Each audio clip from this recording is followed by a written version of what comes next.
It is 7 o'clock. The meeting will come to order. I'm Grace Lesbrance, Cascade Township Supervisor. Clerk Slater, please call the roll. Trustee Nordhook. Here. Trustee McDonald. Here. Supervisor Lesbrance. Here. Treasurer Pierce. Here. Trustee Kessel. Here. Trustee Shipley. Present. Clerk Slater. Please rise if possible for the Pledge of Allegiance.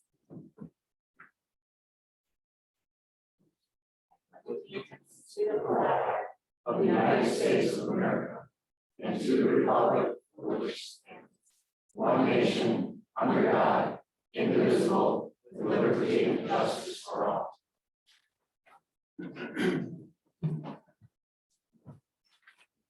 Is there a motion or discussion for approval of tonight's agenda? Shipley makes a motion to approve the agenda as presented.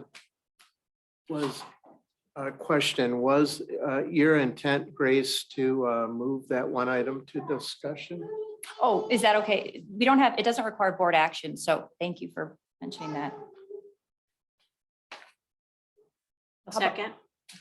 A motion by trustee Shipley to approve the agenda, supported by clerk Slater with the structural, we'll move the pathway committee just to the discussion section as it doesn't require board action. All in favor? Aye. Opposed? Motion carried. We have two presentations this evening. A few of you might be here for the first one. Chief Majors and our fire department are here to recognize recent promotions in the department. Before I turn this over to Chief, and on behalf of this entire board, I want to thank Captain Venema for his 35 years of service to Cascade. We were lucky to have you as a captain, and we appreciate your commitment and sacrifice that you've made over the years to the community. So it was a job well done. Chief Majors.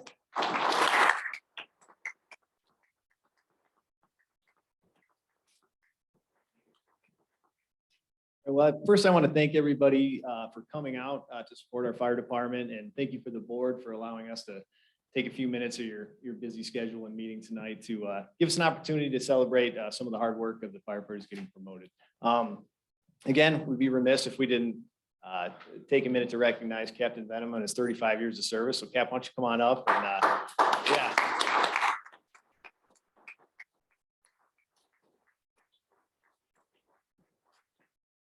So Cap started in 1987, which most of my roster wasn't even born yet. And so that shows you the kind of expertise and wisdom that there's gonna be some pretty big shoes to fill.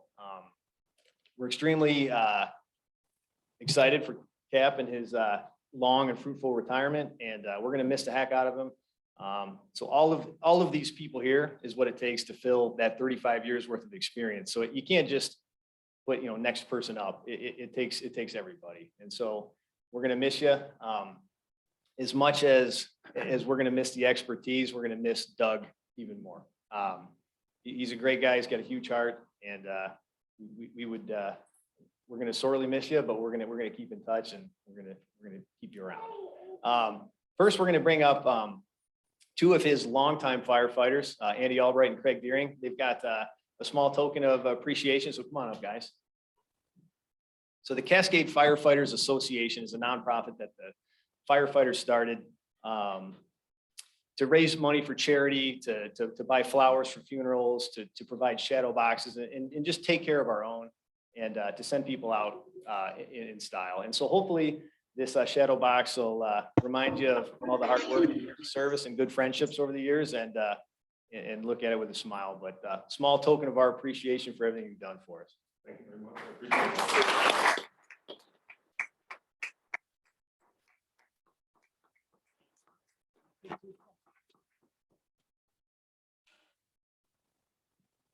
All right, and per our tradition, because everybody knows how fond I am of public speaking, I tend to delegate most of it as we go. So anybody that promotes or retires, they have to introduce their successor. So I'm going to give Cap a minute to just kind of say a few words about his incredibly successful career, and then introduce his successor. Take it away. Thanks, Chief. I appreciate it. So back 35 years ago, there was an ad in the Community Connections newsletter came out, so they were looking for volunteer firefighters. And I thought, that sounds kind of like a fun thing to do. I'll give it a try. So I showed up, They handed me a pager, a set of gear, and said, when the pager goes off, you show up. And it's a lot different than that now. But that's kind of how it started. Never did I imagine as a 20-year-old kid coming to this department that I'd be standing here as a 55-year-old man celebrating 35 years here, but I am. That's been a great career. I can't thank the board, all the other firefighters, past and present, for being next to me for all this time. It's been a good run. It's been a lot of fun, and I'll definitely miss it, but I'm not gone forever. I'll definitely be around to harass you and give you a hard time. So with that being said, me leaving opened up this big, huge process that people had to go through. I've sat through many of these, and this was by far one of the most intensive and thorough processes that I ever sat through. When that was all said and done, Mike Bolt is the person that rose to the top to fill my shoes. So come on up, Mike.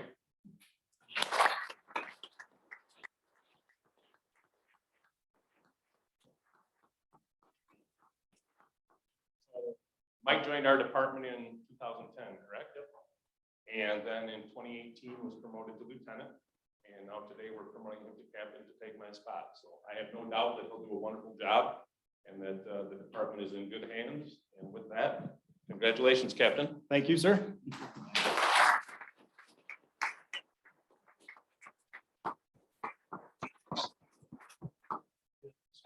One of those. I'll let you have it up tonight. So you have somebody here to pin your badge? Yeah, Dad, come on up. All right. So first, I'm going to give you the microphone, left hand.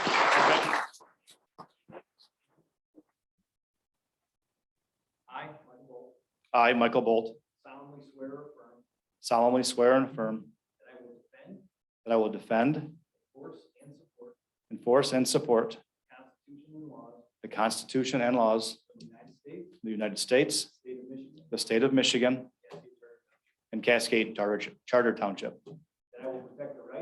That I will protect the rights, lives, and property of all citizens and uphold the honor of the fire profession. I will faithfully discharge the duties of office of captain for Cascade Charter Township to the best of my abilities. So help me God. Thanks, Chief.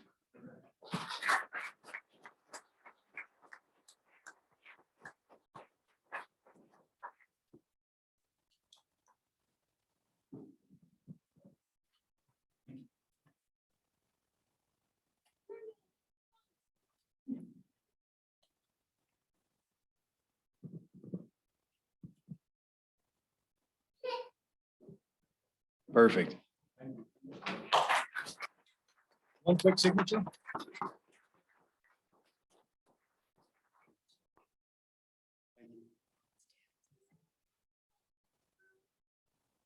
All right, now it's your turn to introduce your successor. I just want to say one thing. I chose my dad because my dad was a paid-on-call firefighter in Wyoming when I was a kid. I had zero interest in being in the fire service until I got a little bit older. But it just means a lot to me that as I got to this point in my career, that my dad was able here to pin in the badge on me. My successor is a firefighter I had a chance to work with all my years here, Colin Forsley. Colin, I got some notes for your dates because I don't know them off the top of my head. Yeah.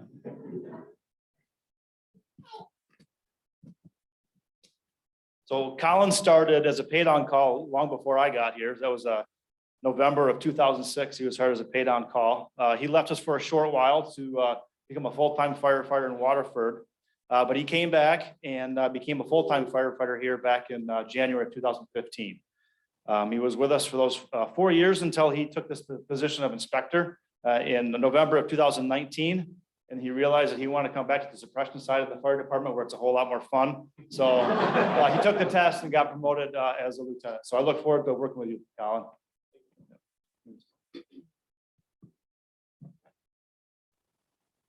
right, would you bring up to pin your badge? My wife, Stephanie. Stephanie, come on up. Okay. Raise your right hand and repeat after me. I, Colin Forsley, I, Colin Forsley, solemnly swear or affirm solemnly swear or affirm that I will defend, that I will defend, enforce, and support the Constitution and laws the Constitution and laws of the United States, of the United States, state of Michigan, the state of Michigan, Cascade Charter Township. and Cascade Charter Township. That I will protect the rights, rights, that I will protect the rights, lives, and property lives, and property of all citizens of all citizens and uphold the honor and uphold the honor of the fire profession. of the fire profession, That I will faithfully discharge the duties that I will faithfully discharge the again, that I will faithfully discharge the duties that I will faithfully discharge the duties of the office of lieutenant of the office of lieutenant Cascade Charter Township for Cascade Charter Township to the best of my ability. to the best of my abilities. So help me God. So help me God. Congratulations.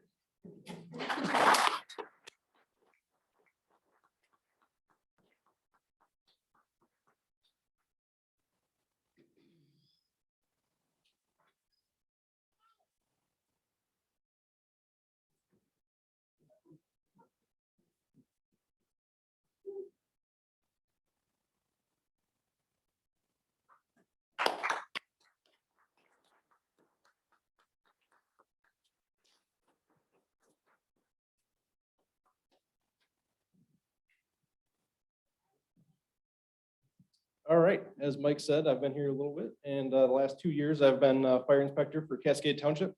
And I would like to introduce my replacement, firefighter Todd Pell, who is now fire inspector Todd Pell. Todd came to us about 5 years ago.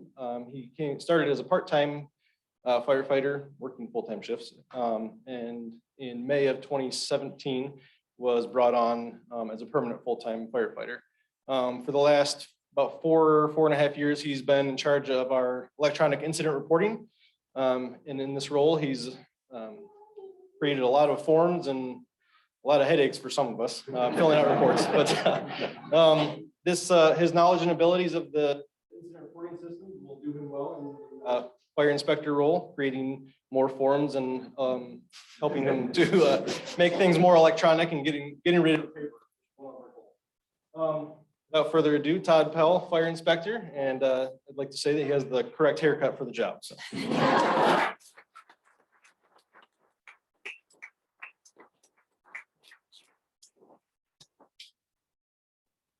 who did you bring up?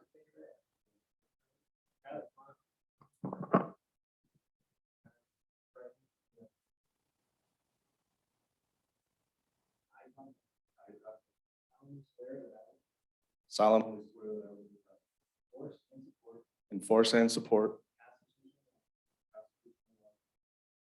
of the United States, Cascade Charter Township. That I will protect the right, lives, and property Lives of all citizens, and uphold the honor and uphold the honor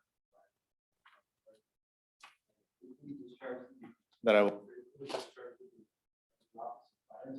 of the office of fire Charter Township.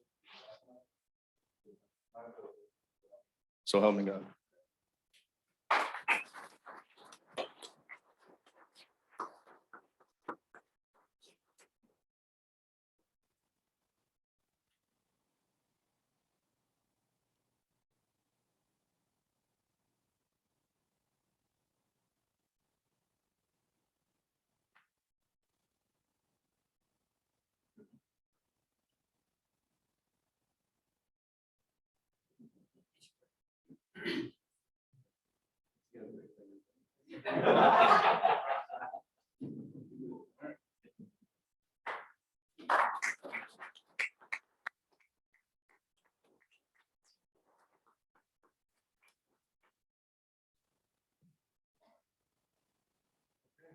Thank you very much for that. I think I'm going to enjoy it. At my age,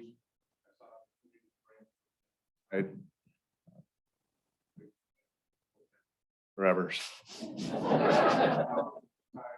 To transition. Looking forward to it and expectations I've privilege and honor.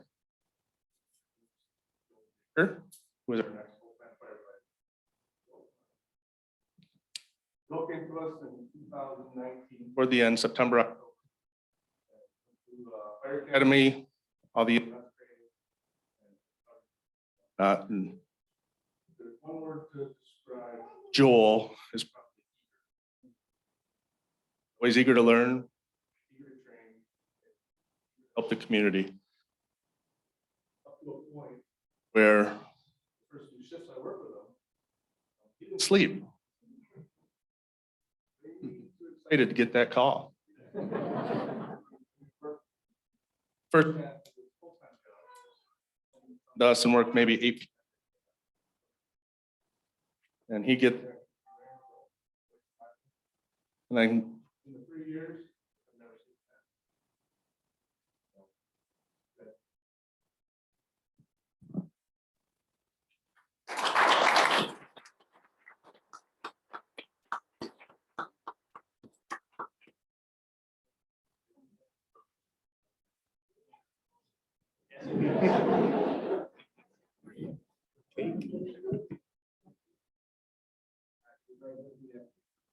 I, Joel Baker, solemnly swear that I will enforce and support the Constitution and law the state of Michigan. That I will protect the rights, lives and property of all citizens and uphold the honor.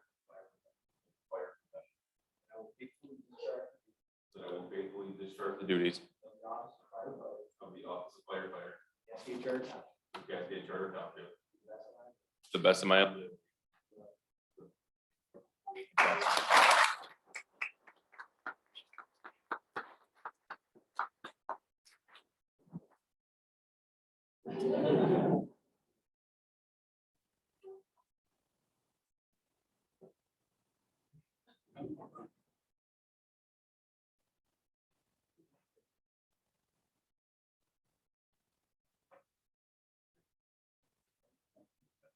I get the privilege of introducing the newest firefighter to the department. He comes to us from Georgetown Township, so come on up, Brevin.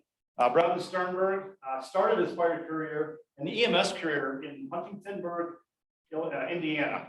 EMS was started in 2016. He joined his local fire department in 2019. And then in 2020, his life kind of brought him up here to West Michigan. So once he got here, he started with Life EMS, and then also shortly thereafter started with Georgetown Township Fire Department. We met about a year ago now because I'm also a paid on call in Georgetown, so I've had a chance to work with Brevin over the past year or so.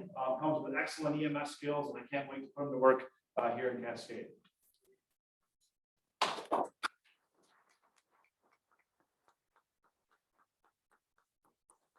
Yeah.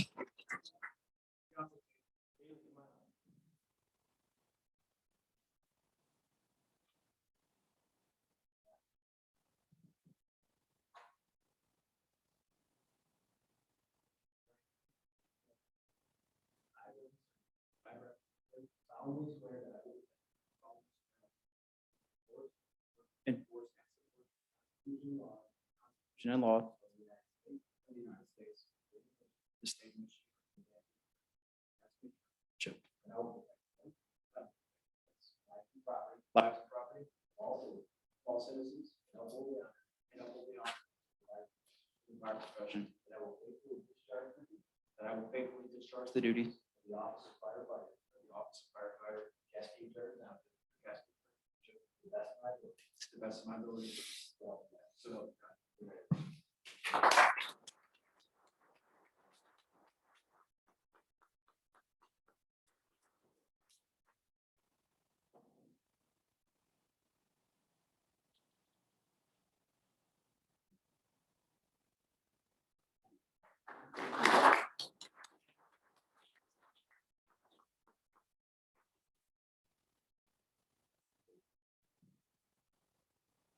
Thank you, everybody, for indulging us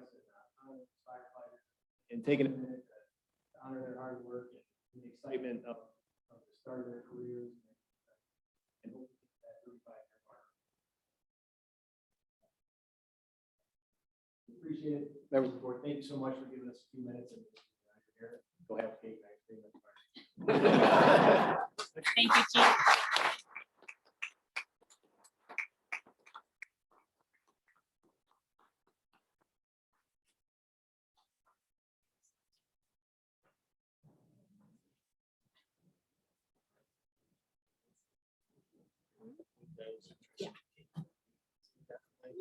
One track mind.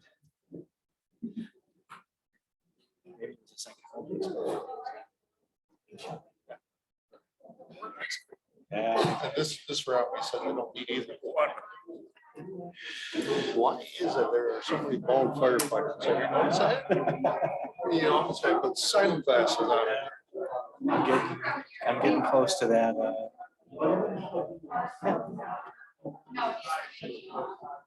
Okay. Yeah. All right, no problem. Maybe not.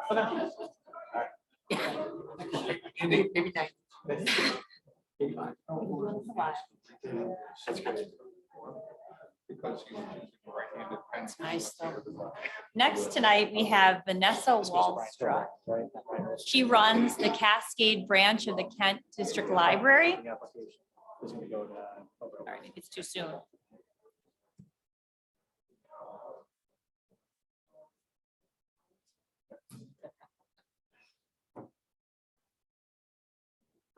So we also have Ms. Wallstra, who's the director of the Cascade branch of the Kent District Library, here to talk about some possible upcoming improvements to the library. And Manager Swayze, can you bring us up to speed? Yeah, yep. So I just wanted to give a little bit of background on this before we get into the presentation. So you're actually going to hear about two different projects tonight. One of the projects has really been being led by the Friends of the Cascade Library, and that's the outdoor improvements. So this is a project that they're interested in pursuing through their funding or fundraising. But of course, the township owns the property, so we would be a partner in that aspect.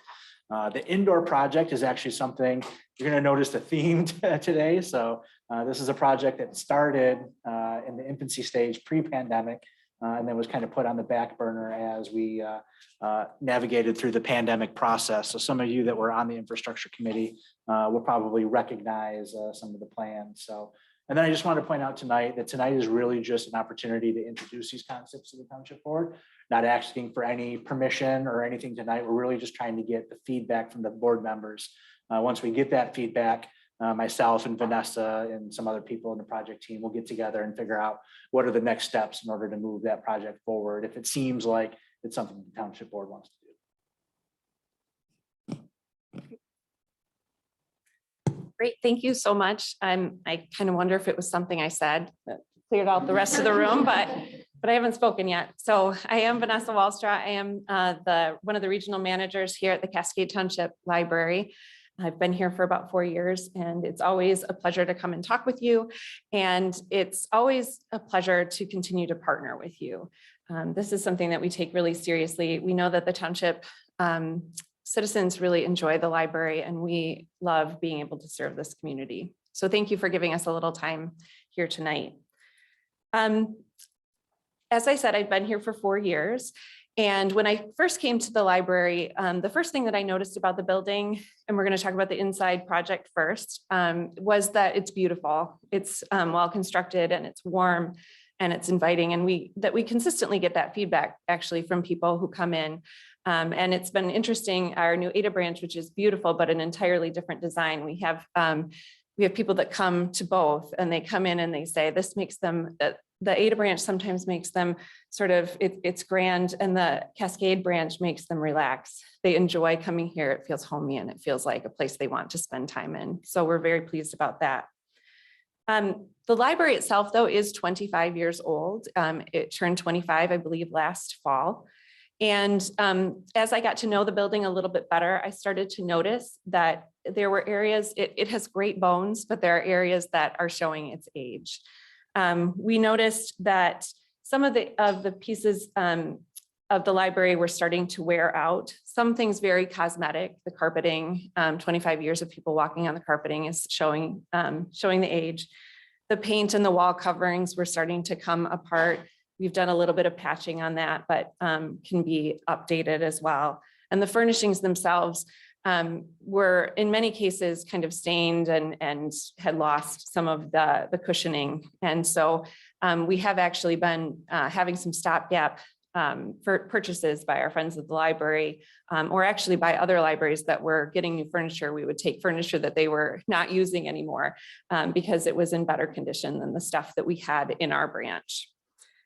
We also have some bigger problems with the building that we are managing. One of which is that the doors are tricky, the staff doors and the front doors. If you don't jimmy them just right and check them after you're done, you're not always sure that they're going to close. Jim McDonald, our building and grounds person, has had people out, specialists out to take a look at them, and they're just older now and they've reached their lifespan. The lighting itself, unfortunately, when we built the building, it was just pre-LED lighting. And so the lighting is outdated and some places just not working at all. As you walk into the building, the main tower opening has no working lighting or very little. There's a few canned lights that go up, but don't point down. And we have been replacing lighting that goes out gradually ballast with LED lighting, but sometimes it's more cost effective to take care of it in groups. And so we'll have times when there's just dimness in the library as we wait for the actual lighting to be replaced. And then the roof itself is in need of patching. So, oh, no, it's fine. Okay. So there just are a number of things in the library that just have reached their lifespan. And after 25 years, probably don't owe us anything anymore. There's also the issue of librarianship, and library philosophy has changed in 25 years. I'm sure all of you have heard the folklore of the shushing librarian. We are no longer that type of library. We know, especially since most of our bread and butter patrons are our families with young children, although we love patrons of all ages. We know that for them to learn and to grow and to be prepared for reading, that they need to do things that require gross motor skills and small motor skills, that they need to play and they need to talk and they need to read and they need to pretend. And so all of those things take a little bit more space. We started out with a tower and we are pulling out of the tower and finding little spots for kids all over the library, not only for these young pre-readers, but also for our school-age kids. We are very devoted to continuing to supplement what the schools are doing with STEAM activities, science, technology, engineering, art, and mathematics. And we're trying to carve out spaces for those types of activities. Patrons don't need as much, they don't need as much space for computers that stay there. Most of the people that come in our branches, although we do have some desktop computers yet, and we need some, most of the people that are accessing computers in the Cascade Library come in with their own devices. And what they need are things to download or to utilize. They need robust Wi-Fi, and they need help with their devices because there are a lot of people who, frankly, their children are sending them devices they don't really want and they don't know how to use. So that's part of the process of what we navigate here. And we are also finding that people are coming here for community. Especially we're noticing that post-pandemic, a lot of people have felt very isolated for a number of years now. And they're coming in as they did before, but even more so now, waiting to connect to people, read their paper, stay longer, play longer, meet their friends. And that's something that we take very seriously and we're really privileged to be able to do. Back in 2019, as Manager Swayze said, we did contract with Progressive AE to do a master plan for us to take care of some of these upgrades and to try to bring things more into alignment with the way that we do things 25 years after the library was built. And we got through the infrastructure committee. They said, let's bring this to the board. And I believe a week or two later, we went into full lockdown. And so this has sat on a shelf for a little while as we all managed a bigger issue in the world around us. But as things started to open back up again in 2021, we dusted it off the shelf. We took a look at any needs that we had post-pandemic that we might not have anticipated before. And we brought Progressive back and asked them to address the master plan again and to give us updated numbers, which we were so appreciative that they did. And Ken and Melissa are here today from Progressive. I'm just going to give you a little, a high level rundown of the kinds of things that we're asking for. This is a general sketch of the library. There are really 4 phases that we're looking at doing improvements for. The areas in color are the main library itself where patrons interact. The thing that is probably the most noticeable is that the upper right tower that you can see on the diagram is where our children's section currently is. And we are suggesting that we flip-flop the sides of the building so that the current child area becomes the quiet reading area. And we go over to the other tower for the children's section. We can continue to move out of that tower. The sketch has other things on the outside of the tower.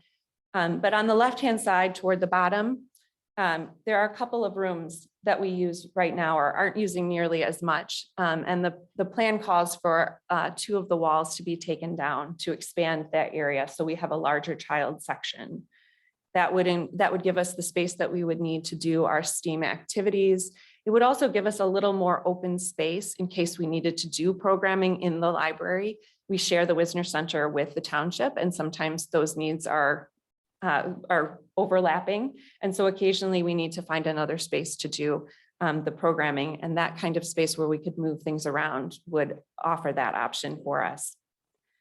We would still have space for our collections on the outer edges, but our adult fiction section would get closer to our adult nonfiction section on the right-hand side. We have had exploding numbers in our digital resources, as you would expect with people not being able to come into the library. But we are also getting a lot of feedback from people that they love having print materials, but they also need a little bit of extra help finding what they need.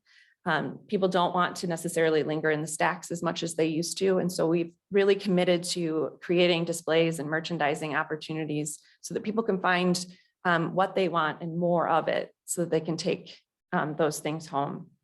So having those 2 sections together would help. The centralized section, as you come in the door, that square, that would be for displays and merchandising. And behind it, which is currently stationary computers, would be opened up for study spaces or tutoring spaces or additional space for seating for people who are staying throughout the day. Secondary part in still the library addresses the bathrooms. The bathrooms have been a pain point as long as I've been here, since people have a hard time finding them. They're accessible through the lobby, not through the actual library. And parents especially struggle with wanting to go back outside of the library to get to the bathroom as opposed to having it nearby. Sometimes we'll call, if people leave the train station, the Brio, we'll call it the Brio scream. The children don't want to leave the trains. They don't want to leave the things and go all the way out. They think they're leaving the building, but it's also an extra step, a few steps for them to go out.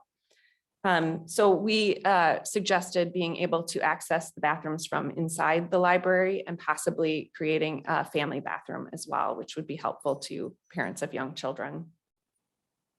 There's a section on the bottom middle that addresses the staff work area. One thing that we learned, we have more employees than we did 25 years ago when we opened the library. And while we're not all here at the same time always, we've recognized through this pandemic period that it's not always good for us to be right on top of each other. And that's true whether it's a pandemic or whether it's cold or flu season. So this pulls out, it lessens the area that our desk takes up right now and creates more space for the staff to work. It also creates space for an additional staff break area, which was a problem that we experienced during the pandemic. And then finally, the last phase involves updates to the Wisner Center, primarily cosmetic.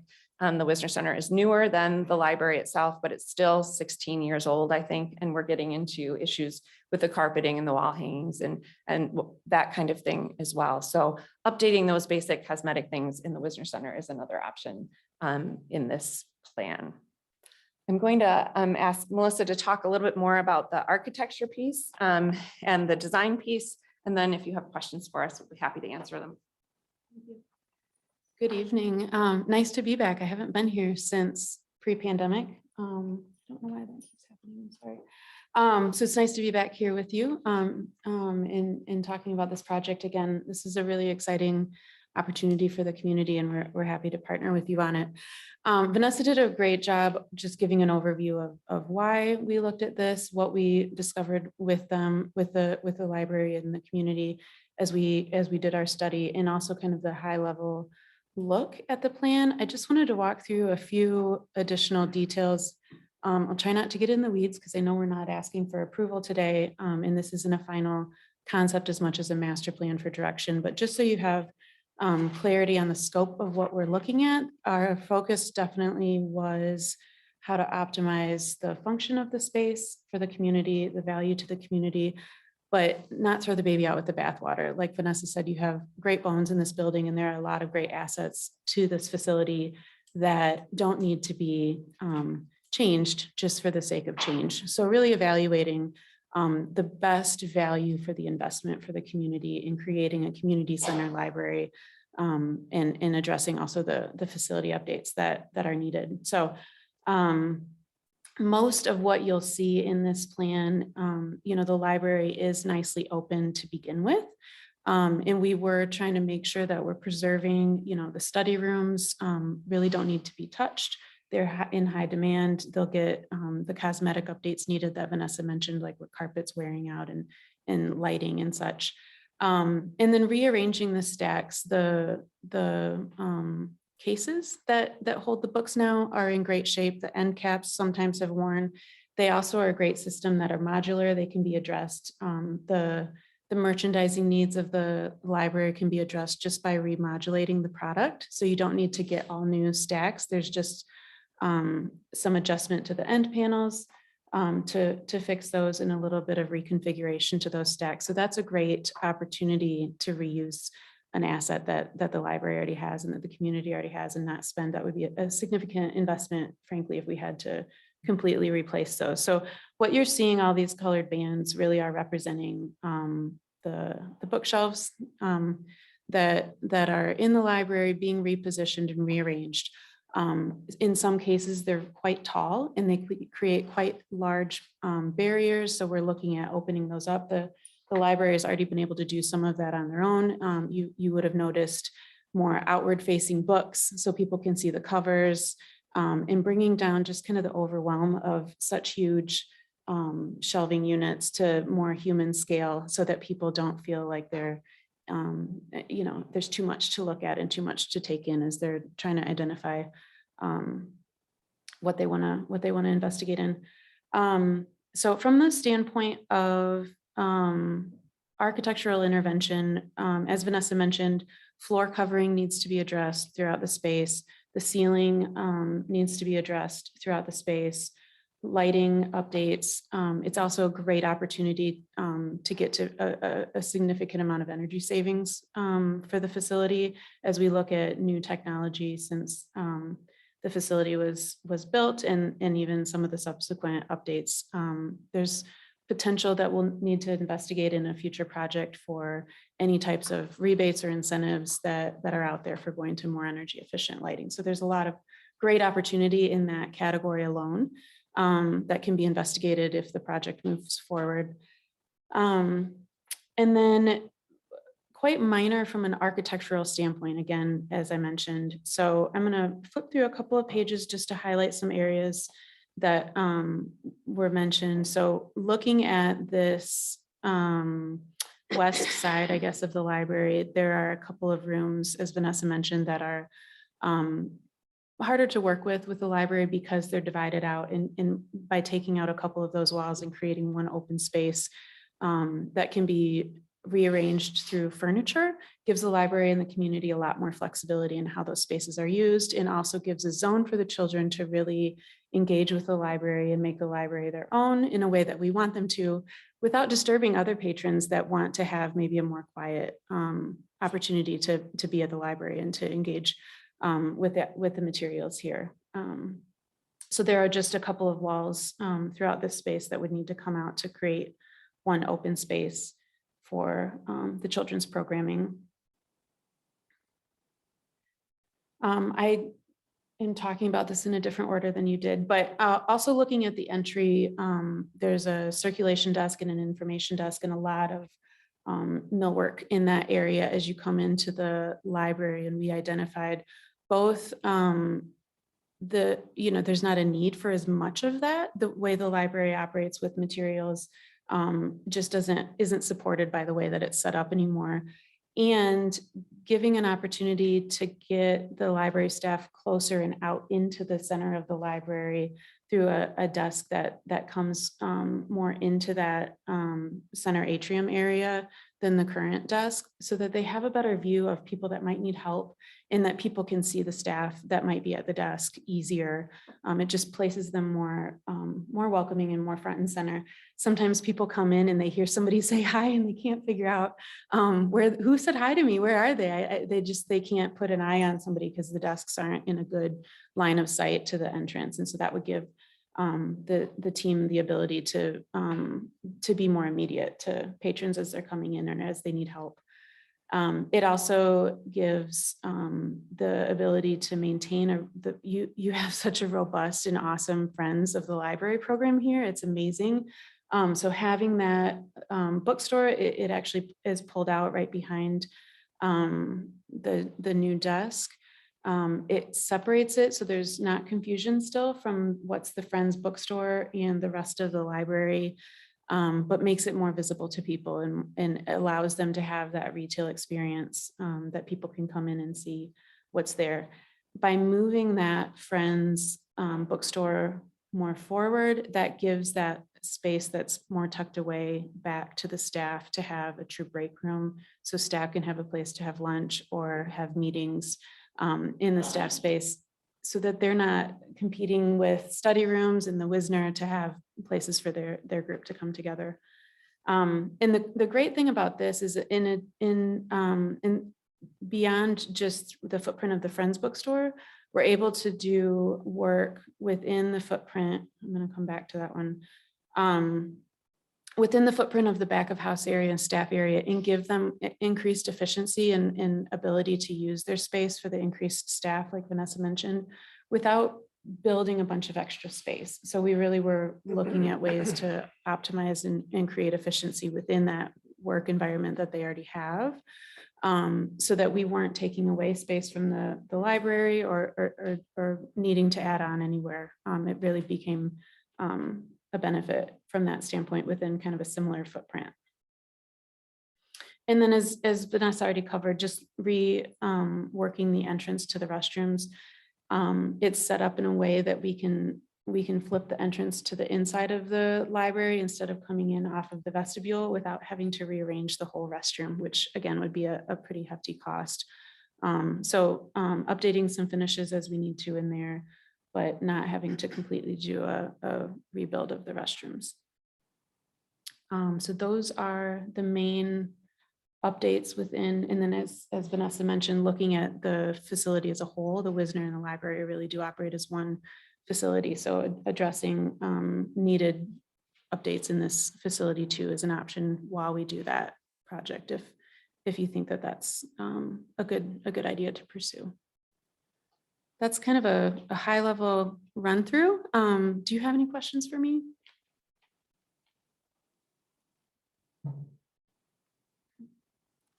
Yeah. We got something in our board package from Native. That's next. I got a question. Vanessa, didn't the board approve this project back in 19, like what Vanessa said? So we got through the infrastructure committee and then it stalled out because of the pandemic before we got to the. board. Okay, so the board never approved it. Correct. Yep. All right. I'd be interested. We had a figure, a number that went through the infrastructure committee then. Yep, and we had those figures updated. Do you guys want to cover, the broad range budget, just so we have an understanding about what type of dollars we're looking at? You want me to talk about the things I just talked about? We're No. going to have Ken to come up with that piece. I don't retain that as well. Right now, I'm interested in dollars and cents, what you are looking at, even though this is not an approval process tonight. And I might also add, Vanessa, that when you sit back down, you look at this and say, what do I need to do today? For instance, the structural things on the building that need to be replaced or repaired. And what can I put off till phase 2, 3, or 4? The Wisner Center. Wisner Aesthetic. Center will be a level 5 probably. Yeah, I don't know. I don't see any. But anyways, go ahead. need. Let's have some numbers.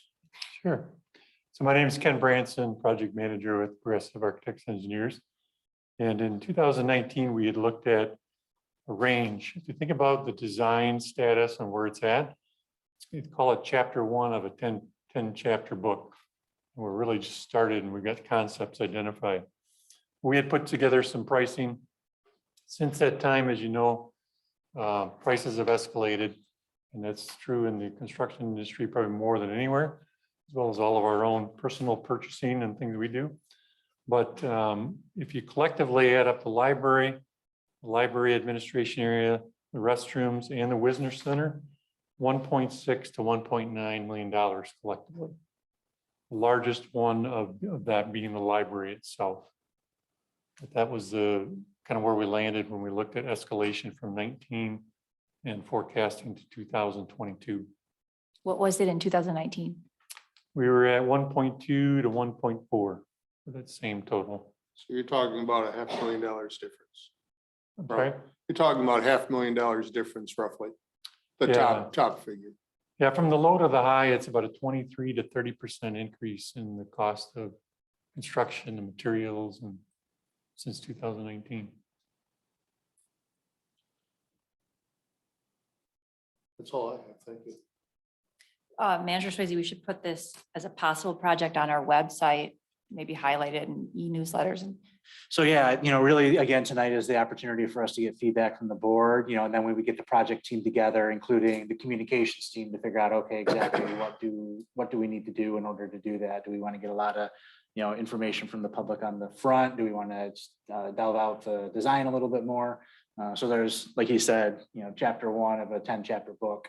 But I agree that, getting some more public feedback is probably appropriate for this project as well. And where would the funding come from? So for this project, not talking about the next project, but this project, we've actually been saving money in our library fund for this project. So we have, I think when the audit comes out, we'll have between 2.3 and $2.4 million in that fund that have been saved specifically for this project. And then the roof is going to need replacing sometime in the next 2 to 4 years, probably. Wasn't the DDA going to fund part of the pavilion? that's different. That's next project. The next one's easier to swallow, money-wise. It's good news. I'm confused. This is the inside, the library, and I think the next plan is a plan for the outside. Just wrapping up what Ben was saying, I think that I would like to get some feedback from the users of the library, the people that actually use it. With all due respect to the librarian and staff and whatnot, we know what you need. Now let's hear what John Q. Public wants. That's my input. How much of this is hard construction? When you look at the print that's on the screen right now, the part that where the entry is that projected to be rebuilt in that formation? Are those exterior wall changes or? So we are not touching the exterior envelope of the building at all. Everything stays inside. as Everything it is within Okay. the inside footprint of the building, aside from, as Vanessa mentioned, things like the doors that need to be addressed. Okay. But we're not touching the walls, the footprint of the building. What is being rebuilt in this plan is really, the desk is curved and the wall behind it is curved. There were a lot of curves that were really popular 25 years ago in architecture, but it eats up some usable space. So we're squaring some of that off to line up with the existing book drop that connects to the vestibule.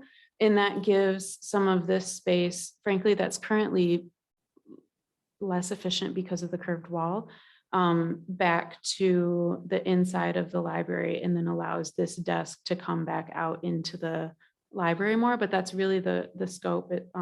It's all interior. Is all nothing- interior. Okay. And then we're maintaining, you know, as many of these existing walls, all of this within the office footprint is existing. We're really more cleaning up and doing some demo.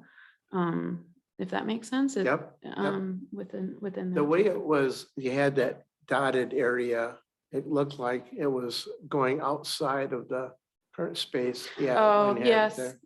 just the oversimplification of the rectangle. Yep, I Okay. can see how that would be Alright. confusing. All right.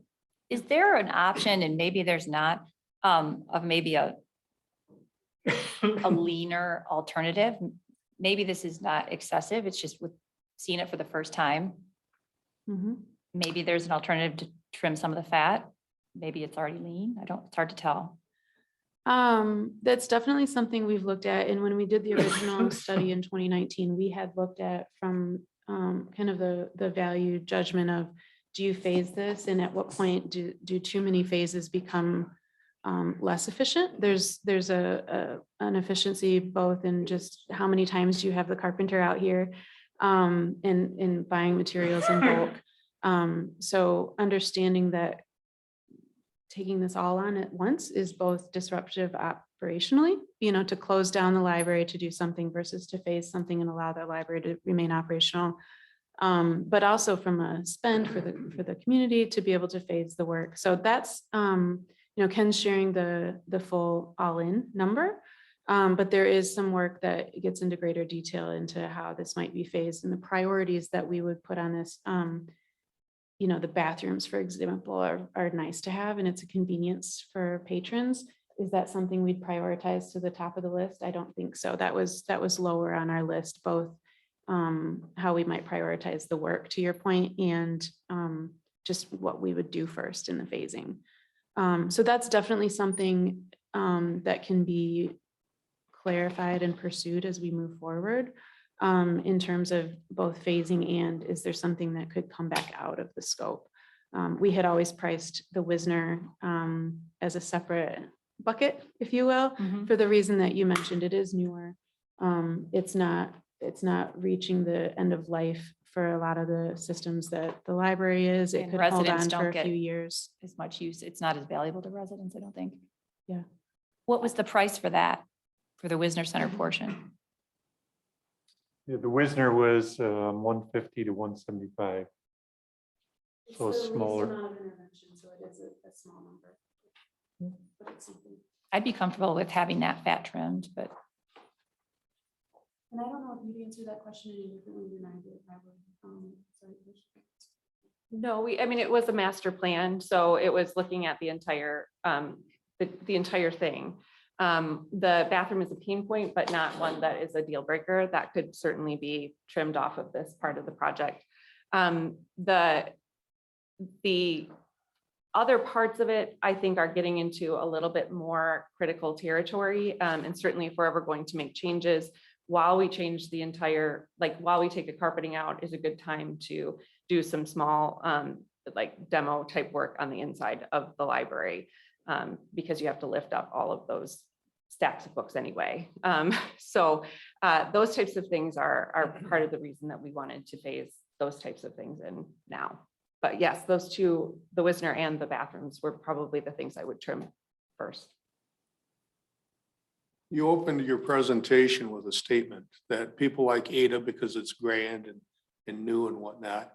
They like Cascade because they feel homey, feel comfortable, it's got a warm feeling. Whatever you do as you refine these plans and represent them to the board, don't do something that loses that homeliness. No, of course not. Just word of advice. burgundy is no longer in style, so. Except as I sat down, I realized my pants matched the carpet really well. Good It all point. comes back around. This was really thorough. Thank you. Oh, sorry, trustee. I have a question. $1.5 million project, is this going to be put out for bids? Are we going to have requests for proposals from different contractors? Who's doing what? Yeah, that's probably chapter 5 or chapter 6. Chapter 1 for Timmy. I just don't want one company doing everything. I want to have it. I want to have some.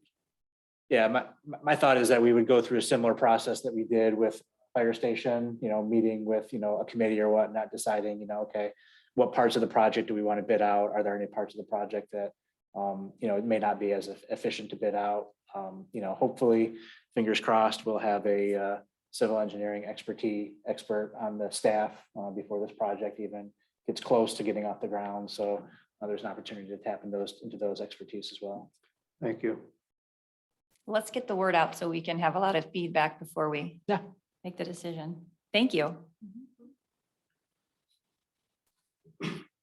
Okay, and we are on to part two, which is an outdoor space that we are suggesting that we consider. The Friends of the Library, as Melissa said, are extraordinary at Cascade. We get somewhere between 500 and 700 volunteer hours every month by them coming in, taking donations of books, selling the valuable ones online. The bestsellers go into our ongoing bookstore and having about 6 1 to 3 day sales every year. They raise an extraordinary amount of money, and they help to fund a lot of the extra things that we do here, including extra events and programs. So we're very grateful. Joe David from our Friends Group, our president of our Friends Group, is here today, and to answer any questions if you have any for the Friends on this as well. We have noticed, we talk about space in the first one, and we noticed that our patrons do actually make use of our outdoor space right now. We've noticed that for as long as I've been here, people will picnic in the green space in our parking lot, even though they get sort of the back spray of the cars as they do it. They run around the building, even though we retain a lot of water in our grass. They want to go into our woods area, but there's a lot of poison ivy in there right now. So they want to spend time outdoors, and we want those families who come and stay for 2, 3, sometimes 4 hours to have another change of pace when they're here. And you own a beautiful piece of property here. For a number of years, the Friends of the Library have been looking for a project that would have a more long-lasting impact. And as we were discussing what type of thing we could do with that, this outdoor project came up. And so the Friends of the Library agreed, we talked with Manager Swayze, and the Friends of the Library agreed to pay for a master plan for some sort of usage of the outdoor space if it was something that the board would allow. And our branch outreach and programming specialist, Ashley Smolinski, who is here tonight also, she spent a lot of time trying to find the right person to do, or right company to do this master plan. And she found Native Edge, which is a local firm that specializes in ecologically inspired designs. Wes Landon from Native Edge is also here tonight, if you have any questions about specific about the landscape design. We asked Wes to consider designing a space where people could safely gather surrounded by natural beauty. That larger events like book clubs or story times could be held.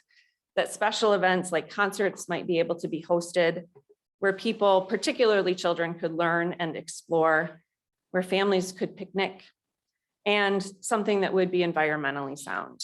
Those were our main things. We walked around the space with him, and we feel like this design more than meets those criteria. You had this in your board packet. On the screen is a high-level overview that I'll just do a quick run through for you. This is divided into 3 main phases as well. The first phase is this area from the sort of tree line forward to the library. If you are exiting the library, and there's a current door that exists there, it's currently a fire exit, but you could use it for an exit from the children's area if the design for the indoor space went through. And you can also access it from the current sidewalk. They brought into it elements of the design of the building by adding the circle spaces. They created accessibility by including sidewalks so that you can both walk around the space and also get to anything easily. You go straight out into this area that is called number 2, this circle. That would be the main area that we would think about holding smaller things like story times or book discussions, or we have a group of people that does handiwork here who like to knit or stitch or do types of things, they could meet outside as well. This secondary circle here that's darker, that would be a paved area, have pavers on it so that people could picnic there with tables and chairs and umbrellas. They could also just sit and enjoy the space. The circle on the opposite side would be a perennial garden. Native Edge focuses in very specifically on having native plants so that once they're well seeded, they are likely to survive and also likely to thrive with not a lot of intervention. We are looking at possibly a fountain in that perennial garden. We also wanted to have, we talked about fencing, but Wes came up with, I think, a better idea, which was to add to the tree cover in that area, which helps with some of the water in the soil. And it also allows for natural barriers for kids so that they aren't running out into the road. So these areas in between the sidewalks would be areas, plantings of additional trees. Right next to the building, this sort of bluish area would be a rain garden, because again, we know that we have this issue with water retainment. And this number 4 would be an additional perennial garden. The wooded space would be cleared out of anything that isn't native, is dead, is poison ivy, that kind of thing. And then we would create paths for kids to go back there and small circle areas where they could just explore, grab tree branches, do natural play in that area. So that is the large overview of the first phase. The first phase is something in the Friends of the Library board meeting that in recent time, they voted to fully fund the first phase if it was approved. The secondary phase is on the other side of the wooded area. That would include, and there are a couple of options depending on what people wanted to do. You could have 2 green spaces on either side of a pavilion and additional perennial gardens next to it. Or there's the possibility of having a longer, wider green space for kids and an amphitheater where you could either do, you could have sort of a speaker or a concert or something like that in that area. All of these phases come with additional sidewalks to make them accessible. And then the third phase is finishing out the sidewalks that would go fully around the building and taking more perennials and planting around the building and creating smaller areas for tables for additional study outside or eating outside or just enjoying conversation with friends. There is the option of adding to the detention area, the detention pond area, the sort of natural prairie with natural flower beds so that you can look over it, or not flower beds, but flowers intermingled in it. So it's a beautiful space, but also helps with some of the drainage issues and is environmentally sound and helpful to the environment.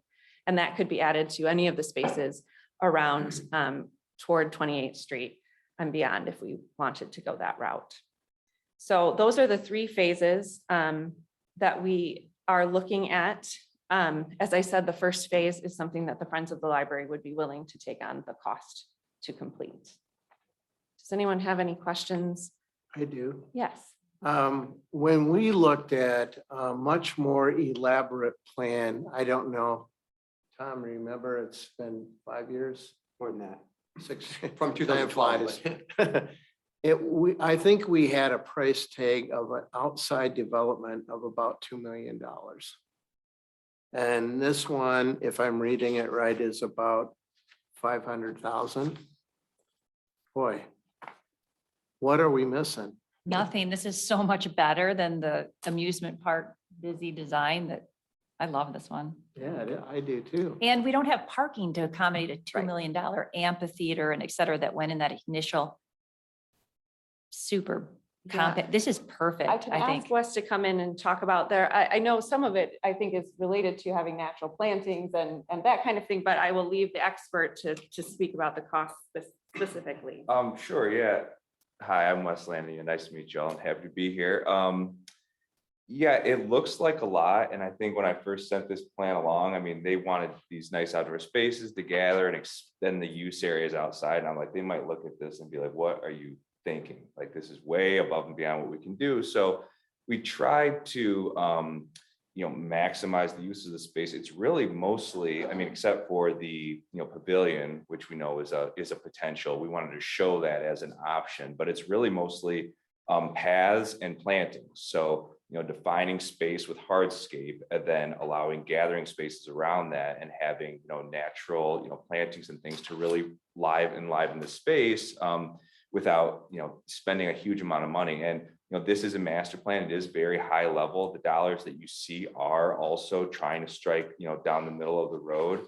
The pavilion, for example, depending on the final design of it, I mean, you can easily double the price of the project, depending on the, if someone wanted a really elaborate pavilion with certain facilities and things like that. So it really depends on the next steps in the design development, where those numbers land. But for this project, like I mentioned, we tried to say, okay, hardscape, planting, defined space, create that feeling of the library where there's gathering spaces of different sizes and just extend that feeling outside. So I haven't seen the other plan. So I can't speak to, the difference between the two. But yeah, that's where, this kind of came from. So, Yeah.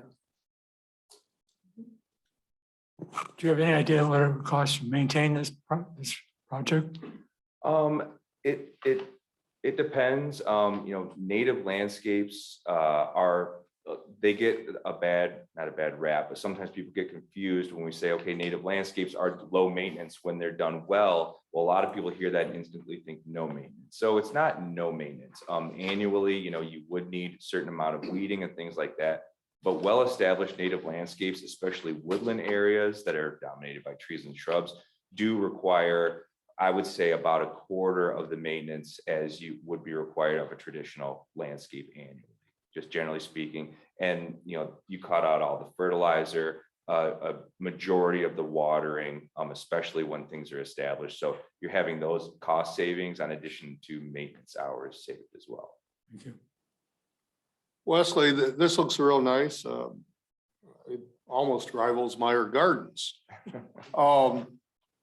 Couple of questions. Ken already asked. One is, what's your plan for maintenance of this? That's definitely more than what our current buildings and grounds crew is capable of. Other thing too, Ben, this would pretty much wrap up our use during 4th of July, would it not? So, it's taken up a significant amount of the space. So it would make things different there. Some of the space is underutilized in 4th of July. Right now, the area to the south of it and to that'd be the west of the parking lot. That's not very well utilized during 4th of July. So we might be able to capture more of that space. We might be able to capture more of the street space. We might be able to better utilize the Noto's parking lot. So it definitely would change some aspects of the 4th of July. I wouldn't go as far as to say we would have to move the 4th of July if this project were to come to fruition. Okay. And before I get done with my comments, I want to commend the Friends of the Library.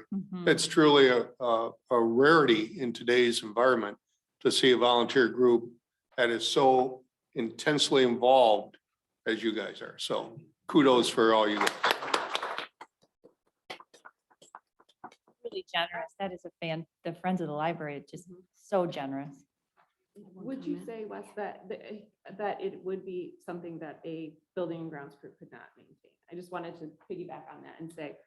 No, not if they're, properly sort of re-educated on taking care of these types of spaces. And that's something that we, do. A lot of the landscapes that we help to design and install, we either offer ongoing maintenance, or for a place like this, what we really like to do is say, hey, if you've got existing, facilities in place or operations in place, we'll just help educate them and help to oversee, long-term. One of the big concerns is the growing need for our buildings and grounds department. We continue to add to their staffing. And I would think that something like this would probably have to add to their staffing.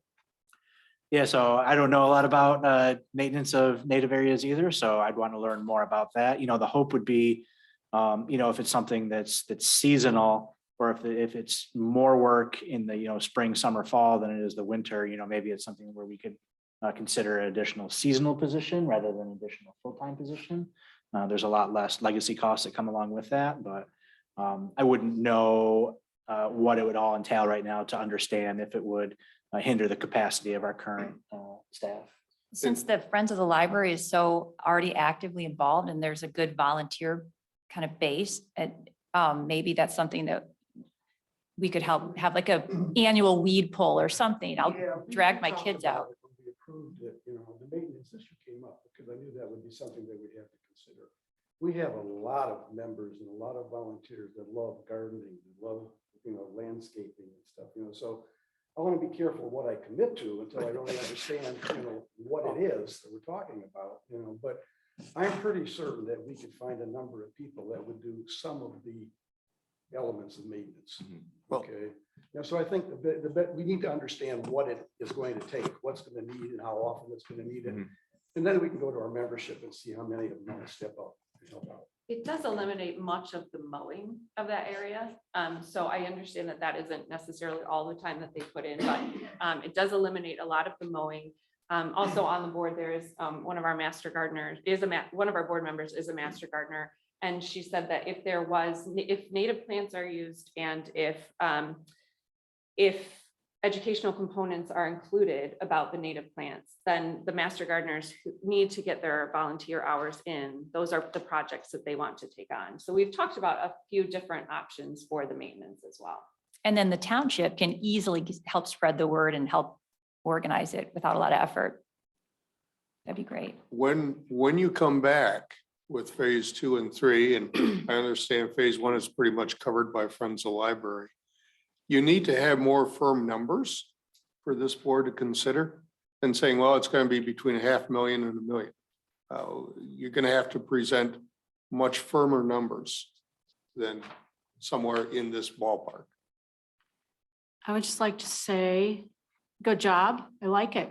It's seems simple, non-invasive, and yet very nice and elegant at the same time. So good job. I like it. It's understated. Yes. It's fantastic. And it also puts to bed that some people are still hanging on to that 9-year-old potential revamp, $2 million+ that included all this kind of unnatural things, that if we're worried about maintenance of this, I can't imagine what maintenance of that would be. And that's a cost that the township would be taking on solely. So this, that we don't even have to pay for, hits it out of the park. And then all the people that have so loudly talked about wanting to do a little bit something for a village area, frees up all that money to actually do. This is just fantastic. So thank you, Friends of the Library.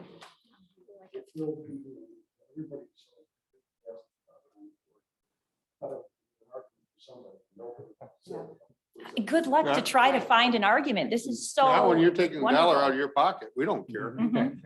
Well, yeah. Oh. Right. And the next phase, in some ways, we have this master plan, but we need to know that the township would be allowing us to use their land in this way. So the next step probably, if that would be to happen, would be to work up things like construction documents that would give us more firm costs. I'm a little concerned that we may need more parking for all the Ada people that are Yeah, I coming know. over here. But we'll worry about that Yeah. later. Mhm. Fantastic. Any other questions or comments? Would there be some sort of legal document required For what? allowing them to build on our property? If there are, we'll get it. Yeah, so we would kind of work that process and see, is it something where, they're going to build it and then turn it over to the township? So, on a lot smaller scale, but that's kind of what they did with the messaging board out front. So the Friends of the Library completely funded that. And then once it was funded, it was turned over to the township for ownership. So there wasn't really any need for that. If the Friends of the Library had an interest in maintaining ownership over that, then we would work out some type of land lease agreement, typically $1 and all that stuff. So again, this is just the demonstration to the board. Glad to hear that there's, good feedback. So those are some of the things we would work out before it comes back to the township board for action. And we already, at the township level, own and maintain this entire property, right? And then the library the county leases out the library. Technically, the Wisner Center is all township, which we generously share with the patrons of the library. So it shouldn't be that complicated. Thank What a you. great plan. Thank you so much. Thank you, ladies. Thank you.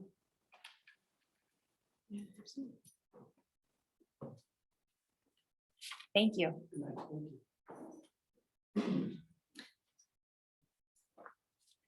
Next is public comments. This is the time to comment on anything on tonight's agenda. We'll have another public comment session after we finish conducting tonight's business, and that will be the time to comment on anything. If you're here in person and want to speak, please come to the podium if you're able. We'd like your name and address for record keeping, and try to keep your comments to 3 minutes. Thank you.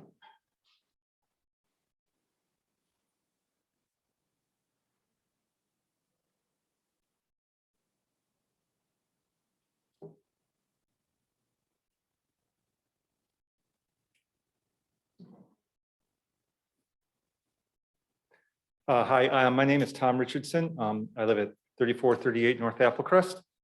I'm here to talk about the pathway agenda items. I was one of the volunteers on the Citizens Pathway Committee in 2017. And at that time, we gathered a lot of input from citizens. We did a survey of the residents and received about 600 or 700 responses in total, and from both online and in-person surveys. And from those surveys, we saw that there were one dominant value that people had and what was really most important to them about the pathways, and that was safety. And we also asked about, how they use the pathways. And the largest use that people mentioned was for fitness and recreation. So I think those are some important priorities that I want to keep in mind. And of the fitness people, 90% plus use it for running or walking, and about 50% for biking. So in the issues coming forth around the pathways, I think those are some values I want to keep in mind. We had recommended reviewing some of the issues with the pathways in about 5 years, which it's about 5 years now. So this is actually sort of something that we anticipated was having some sort of consideration of the issues. Our report discusses some of the things we thought might be important, worthy of looking at again in 5 years. I won't go into that list. I do want to look at some maps that are relevant next to the KenRob agenda item. And I don't know exactly what you're discussing there, but one thing we looked at in 2017 was that for two of the pathways, the ones along Cascade Road between 28th and Burton, and then the one out by Watermark and Hall, both were paths where there was already an existing path on the opposite side of the road. But we felt we made these candidates because we thought they offered an opportunity to enhance safety. And the feedback that we got during the surveys made us recommend them for construction. So on do you guys see the screen there, or do you, okay. Yeah. So on this map, this is from a website called Strava, where people upload their runs and their bikes, and Strava aggregates all their routes and makes a heat map. So on this, the light areas are where there's a lot of usage. And you can look at the map for running or biking. This is for running. I hit my time.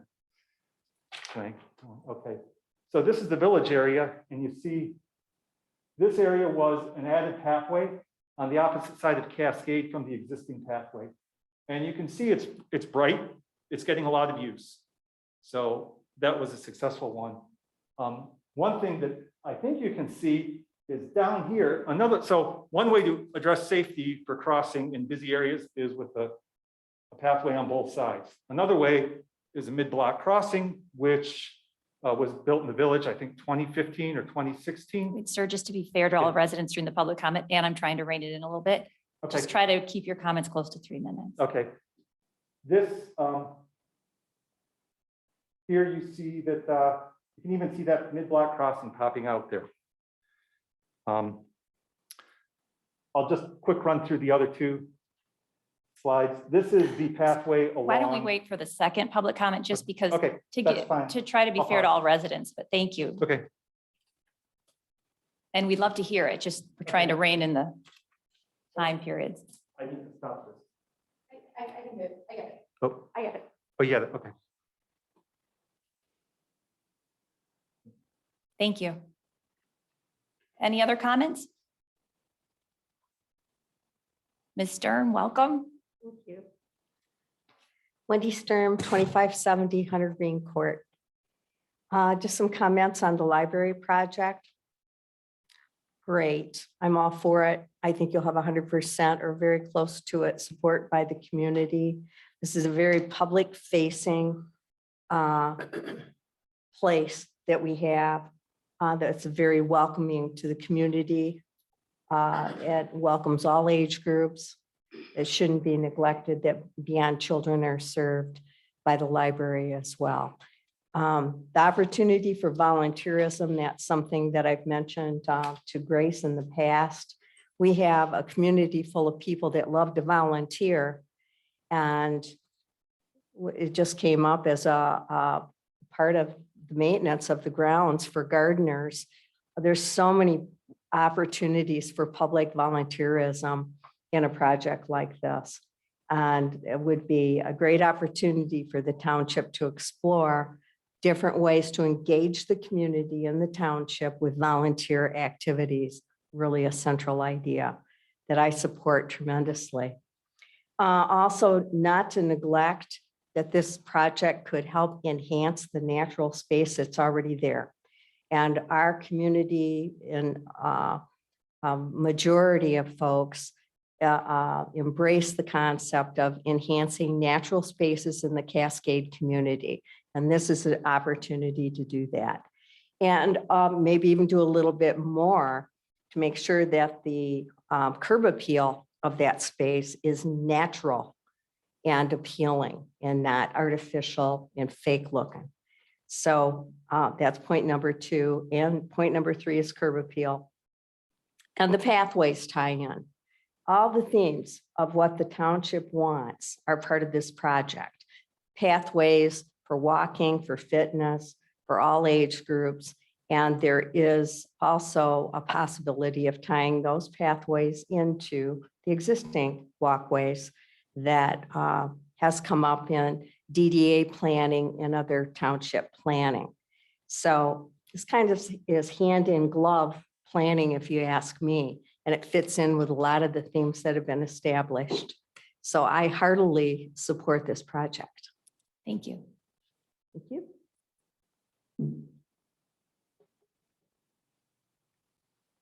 Is there anyone virtually?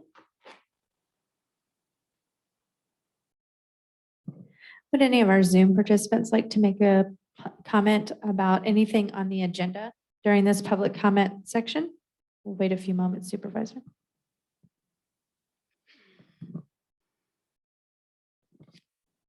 Looks like no one is raising their hand, Supervisor. Okay, that will conclude this portion of the public comments. Article 6, approval of the consent agenda. Is there discussion or a motion? Shipley makes a motion to approve the consent agenda. Support. It's a motion by trustee Shipley, supported by trustee Kessel to approve the consent agenda. All in favor? Aye. Opposed? Motion carried. Financial actions. Is there a discussion or a motion to approve the financial actions? Motion to approve. Support. It's a motion by trustee Kessel, supported by trustee Shipley to approve the financial actions. All in favor? Aye. Opposed? Motion carried. We have no unfinished business tonight, so that will bring us up to our first item, 022-2022. That's an appointment to the Planning Commission. I'm recommending that the board confirm the appointment of one of our longstanding residents, Joe Engel, to the Planning Commission. His appointment would fill a currently vacant spot that expires December 31st, 2023. Mr. Engel is currently a member of our Parks Committee, and he has been very valuable in that spot and dedicated a lot of time and energy and past experience to Cascade. Before that, he was the executive director of the Land Conservancy in West Michigan, and he's passionate about land use and preservation. He's also an attorney, but I don't think we should hold that against him. And with that, is there a discussion or a motion? Motion to approve. Support.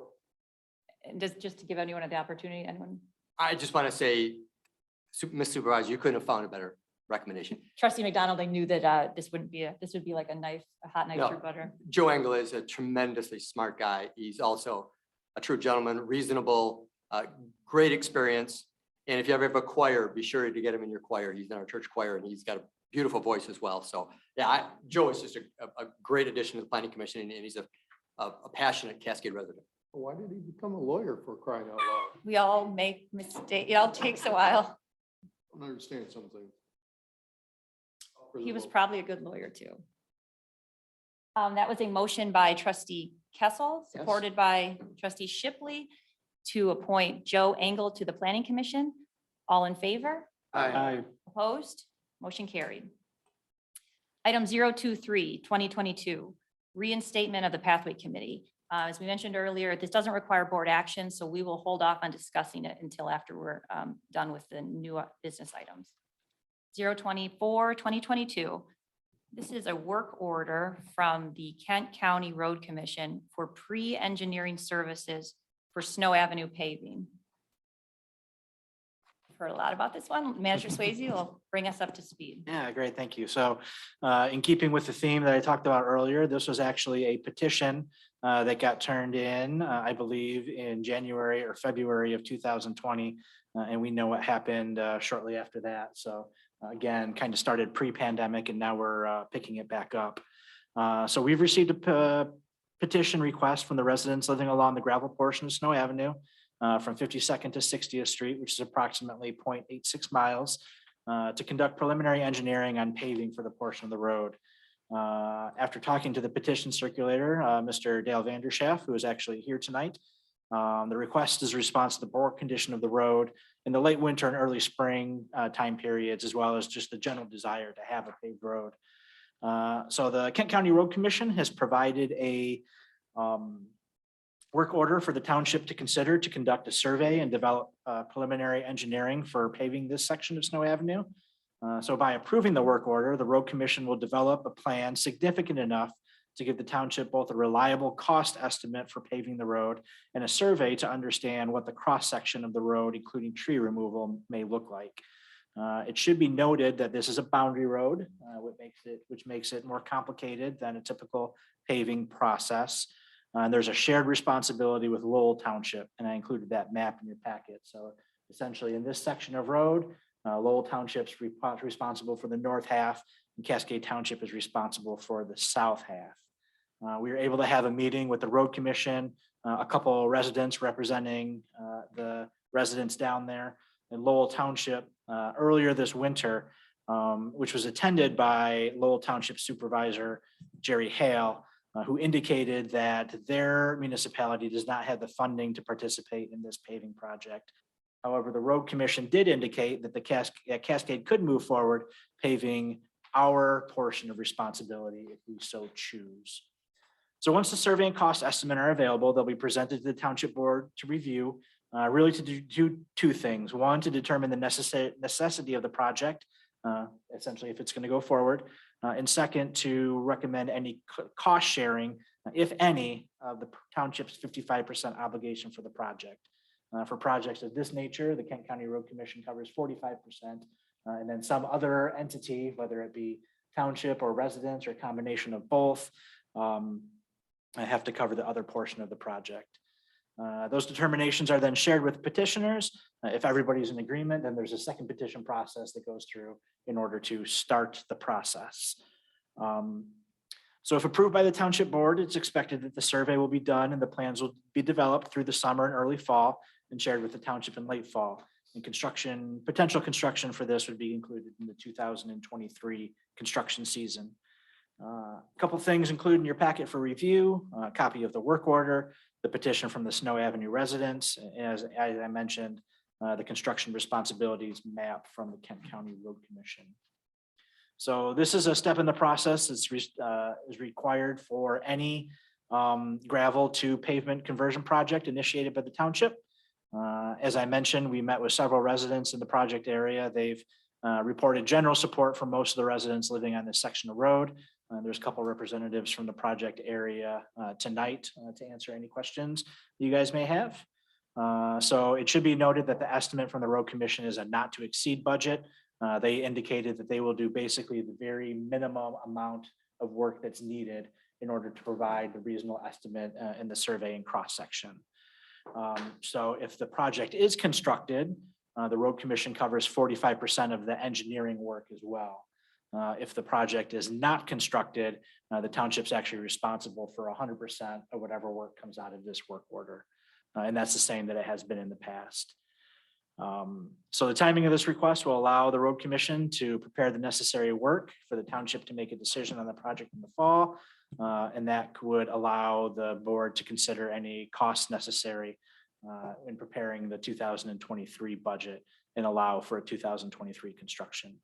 So again, the work order calls for a not to exceed budget of $25,000 to be funded 100% by the township unless the project is ultimately built, whereas the road commission would cover their 45%. With that, I'm happy to answer any questions that you may have. Got a question. Would this include the rail crossing? No, so the rail crossing is in the northern part, in the part of the project that would be the responsible of Lowell Township. So, Okay, so we're talking the southern 50%. correct. Right. Is the project conditioned upon receiving funding for the other half? So at this point, no. So the way that we're addressing it right now is that we would simply pave the township's portion of the road. Or one lane road? No. So so instead of it being, half of the road this way, one lane being the responsible of Lowell Township and one lane being responsible of Cascade Township, it's actually divided north-south. So the whole road would be paved, but just the southern 50% of it. So if you are driving on 52nd Street and then turn south to go down Snow Avenue, the first 50% of it would remain unpaved, and then the bottom 50% of it would be paved, the whole road across. Coming up from 60th Street. I would think that would get Lowell residents pumped up. Get their part done. We're fortunate to have the tax base where we can do this pretty easily. I think most of the residents are down on the south end anyways. They don't, All the good ones are. I'm staying out of that one. This is something that the residents have asked for. And as a township board, we have an obligation to answer to the residents.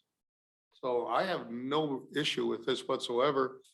We don't know what the future will bring when they bring back the engineering schematics and say, hey, this is what it's going to look like. We have had some residents in the past that wanted to have the road paved. After they saw the Kent County schematics, they said, forget it, because we like the trees, et cetera, et cetera. So you'll have another opportunity to look at it and say yay or nay. We've kind of looked at the width of the road at 60th Street. Mr. Vanderschaft, could you come up to the microphone just so the people online can hear you as well?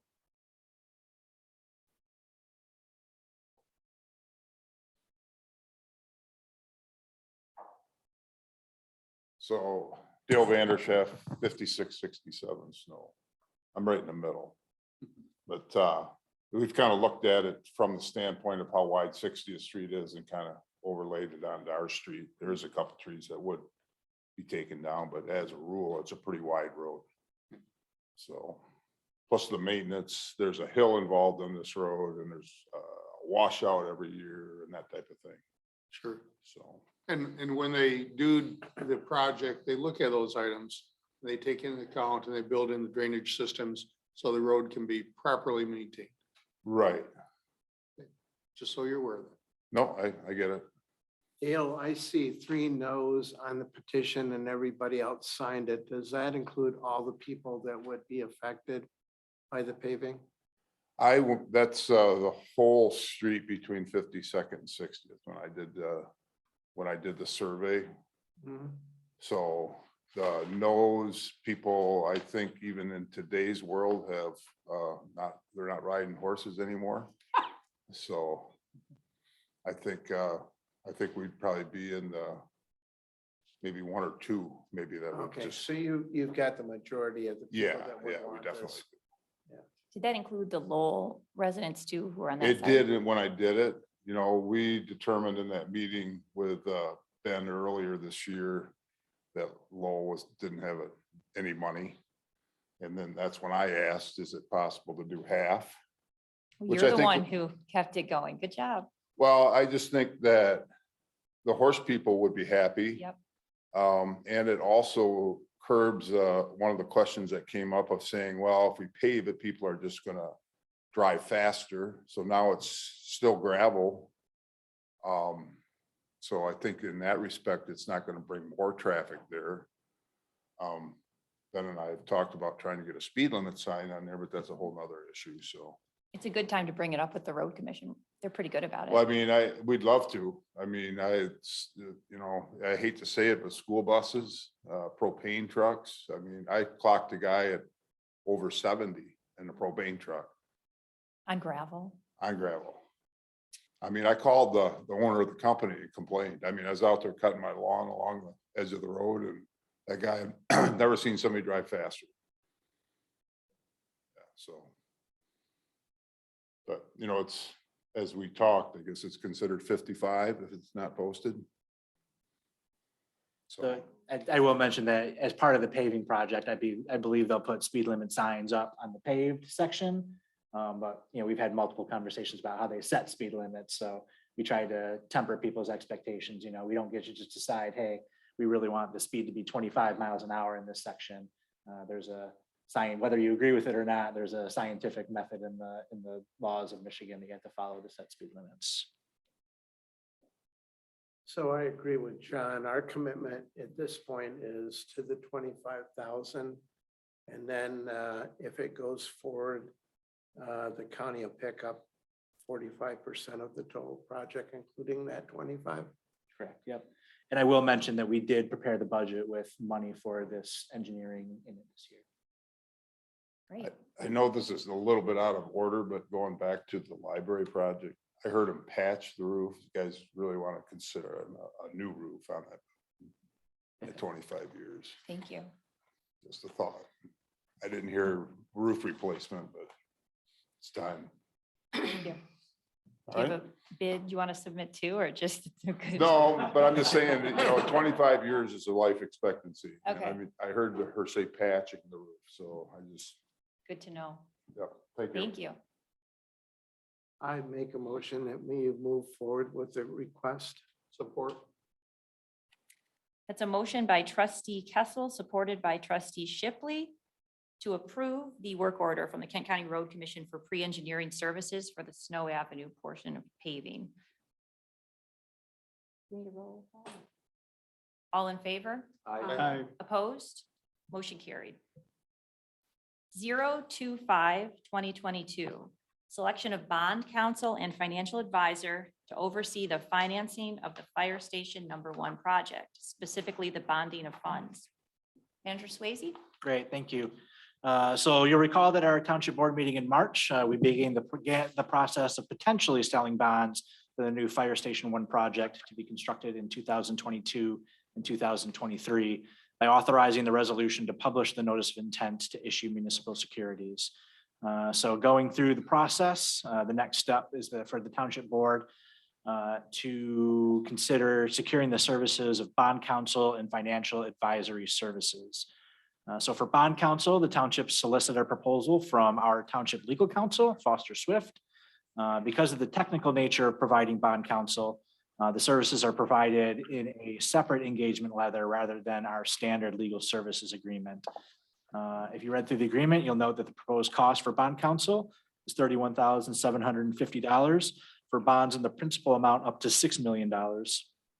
If the board chose to bond above $6 million, it would be an additional $2 for every $1,000 of principal above $6 million. So kind of that $6 million is the threshold for the $31,750 amount.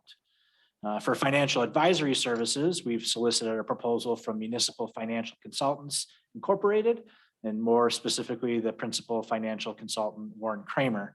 Mr. Kramer has come highly recommended from Foster Swift, as well as several other local communities that have worked with Mr. Kramer. So the proposed costs for the financial advisory services are $26,987, and that's set at 85% of bond counsel costs, which is kind of basically an industry standard. Both bond counsel and financial advisory costs are taken from bond proceeds, so there's no direct cash payment that comes from the township. It's just included in the bond sizing. So in your proposal, I included a couple items, including the proposed bond counsel letter of engagement from Foster Swift, the financial advisory services letter of engagement from MFCI, a proposed bonding schedule that was put together by MFCI, and a sample bonding amortization schedule for $6 million. It's really in the packet for demonstration purposes only. One of the first things that our bond counsel and our financial advisory services will do is to meet with the township and figure out what the sizing of that bond should be. So we've talked about a mix of using cash on hand and bonding, and they'll be able to help us run the technical numbers to figure all of that out. So the scope of services from both Foster Swift and MFCI can be found within their respective letters of engagement. They're both highly valuable and I know required services that will make the bonding process go smoothly. Mr. Scott Hogan from Foster Swift is here in person tonight, and I believe Mr. Kramer is on the Zoom call. Is that correct? Yes. That is correct. Good evening, everyone. Good evening. So they'll be able to answer any questions that you may have. And as part of the pre-work from bond counsel services, Mr. Hogan from Foster Swift has reviewed the engagement letter from MFCI and found it to be satisfactory. Again, talked about the proposed costs, $31,750 for bond counsel, $26,987 for financial advisory services. And those are both predicated on a $6 million bond principal. And there's the incremental rise after that. And again, taken from post bond proceeds, not paid directly by the township. With that, I'm happy to answer any questions you may have. Of course, Mr. Hogan and Mr. Kramer can as well. Trustee Kessel? I know these are examples, but how realistic are we in thinking we can get bond prices at this rate? In this market, it's very, very difficult to say. When we prepared the estimated debt service schedule for the township, we assumed current market rates plus 25 basis points. We ran those numbers approximately 3 weeks ago. And I believe if we sold the bonds, today we would accomplish these rates, but this is something that we're going to have to update for the township on a regular basis. Unfortunately, we don't know where interest rates are going. I think it's just safe to say that they're going up given the inflationary environment that we find ourselves in. Okay, I know that's a loaded question. You can't lock it in. I have a question on your conflict of interest in your form that you provided to us. What do you mean when you talk about the interest because of the advisor may have an incentive to advise client to increase the size of the securities for the purpose of increasing the advisor's compensation? I'm happy to address that. This is a result of the Dodd-Frank financial reforms, who, by the way, I think were probably the two of the most fiscally irresponsible people that walked the halls of Congress. But be that as it may, we need to share with you that because our fee is paid out of bond proceeds, we in theory could provide you advice to move forward with the financing that may not be in your best interest to ensure that we're paid regardless. All right. Now, yeah, and I have to tell you, I've been in this business for 37 years, municipal professionals do talk, and it would not be in my interest to do something that is not in the township's interest. We do have a fiduciary relationship with the township. We are obligated to work in the best interest of the township without regard, for cost. So you would be actually selling the bonds? No, we are your agent. We serve in a sense as financial intermediary. We work with you in connection with the structuring, marketing, and ultimately the sale of the bonds through a competitive bid process. Okay. So we prepare all the relevant disclosure and guide the township through the rating process. But the township is AAA, so I don't anticipate any problems. Okay, then I have a question for Ben. And based on the 20-year bond and the debt service, is our constitutional revenue sharing going to be about enough to cover this, do you think? Yeah. So again, we will provide, a full financial and analysis of what that looks like before the board considers what the sizing is going to be. But when the numbers came out last month, our year-over-year increase to constitutional revenue sharing on the conservative estimate's going to be between $350,000 and $375,000 a year. If the increases track in future years like they have in past years, we'll have no problem covering the debt service, the entire debt service for this out of those increases in constitutional revenue sharing. And one last question, sorry to monopolize this. Is there a prepayment penalty or can the bonds be prepaid the way you figured it? As run, we assumed that call protection for the first 10 years would be provided to the buyer of the bonds.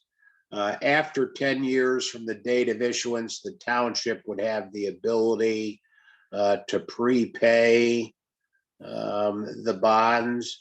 But given current market conditions and the township's strong rating, and with the anticipation that rates are going to increase, it would probably be more cost effective for the township to use available funds for other pay-as-you-go capital improvements as opposed to refinance or financing at that point in the future. Right. Well, it's a 10-year fix to the consumer, and then we might have the option after that, right? That is correct, sir. Okay, thank you. That's all I have. Sorry. Any other questions or comments? I think that we may not all agree on the roof line, but we have the best legal counsel, best bond counsel, and the best construction team for the fire station. So Shipley makes a appreciate your proposal service. to approve the action. I support. Motion by trustee Shipley, supported by trustee Kessel to approve appointing those two appointments. All in favor? Aye. Opposed? Motion carried. Thank you. Welcome, Mr. Kramer, to the team. Thank you. Glad to be at the table. I'm grateful. Thanks. Next, item 026-2022, approval to spend funds for additional patrol services by the Kent County Sheriff's Department. We've consistently heard from residents that they want a greater police presence within the township. And this proposal to purchase additional coverage specifically for Cascade Township addresses those concerns immediately and also longer term. Manager Swayze and I met with a few members of the sheriff's department recently about this issue. Manager Swayze, could you take over and give us the details, please? Certainly, thank you. So I do want to send the apologies from Lieutenant Gherkin and Lieutenant Roon. They both had anticipated being here tonight to answer any questions you may have. Of course, we have issues going on in the city of Grand Rapids that they've been called away to, so they weren't able to attend tonight. As Supervisor Lesperance mentioned, we did have an opportunity to meet with the whole East Precinct team and talk about how we might make additional investments into the East Precinct.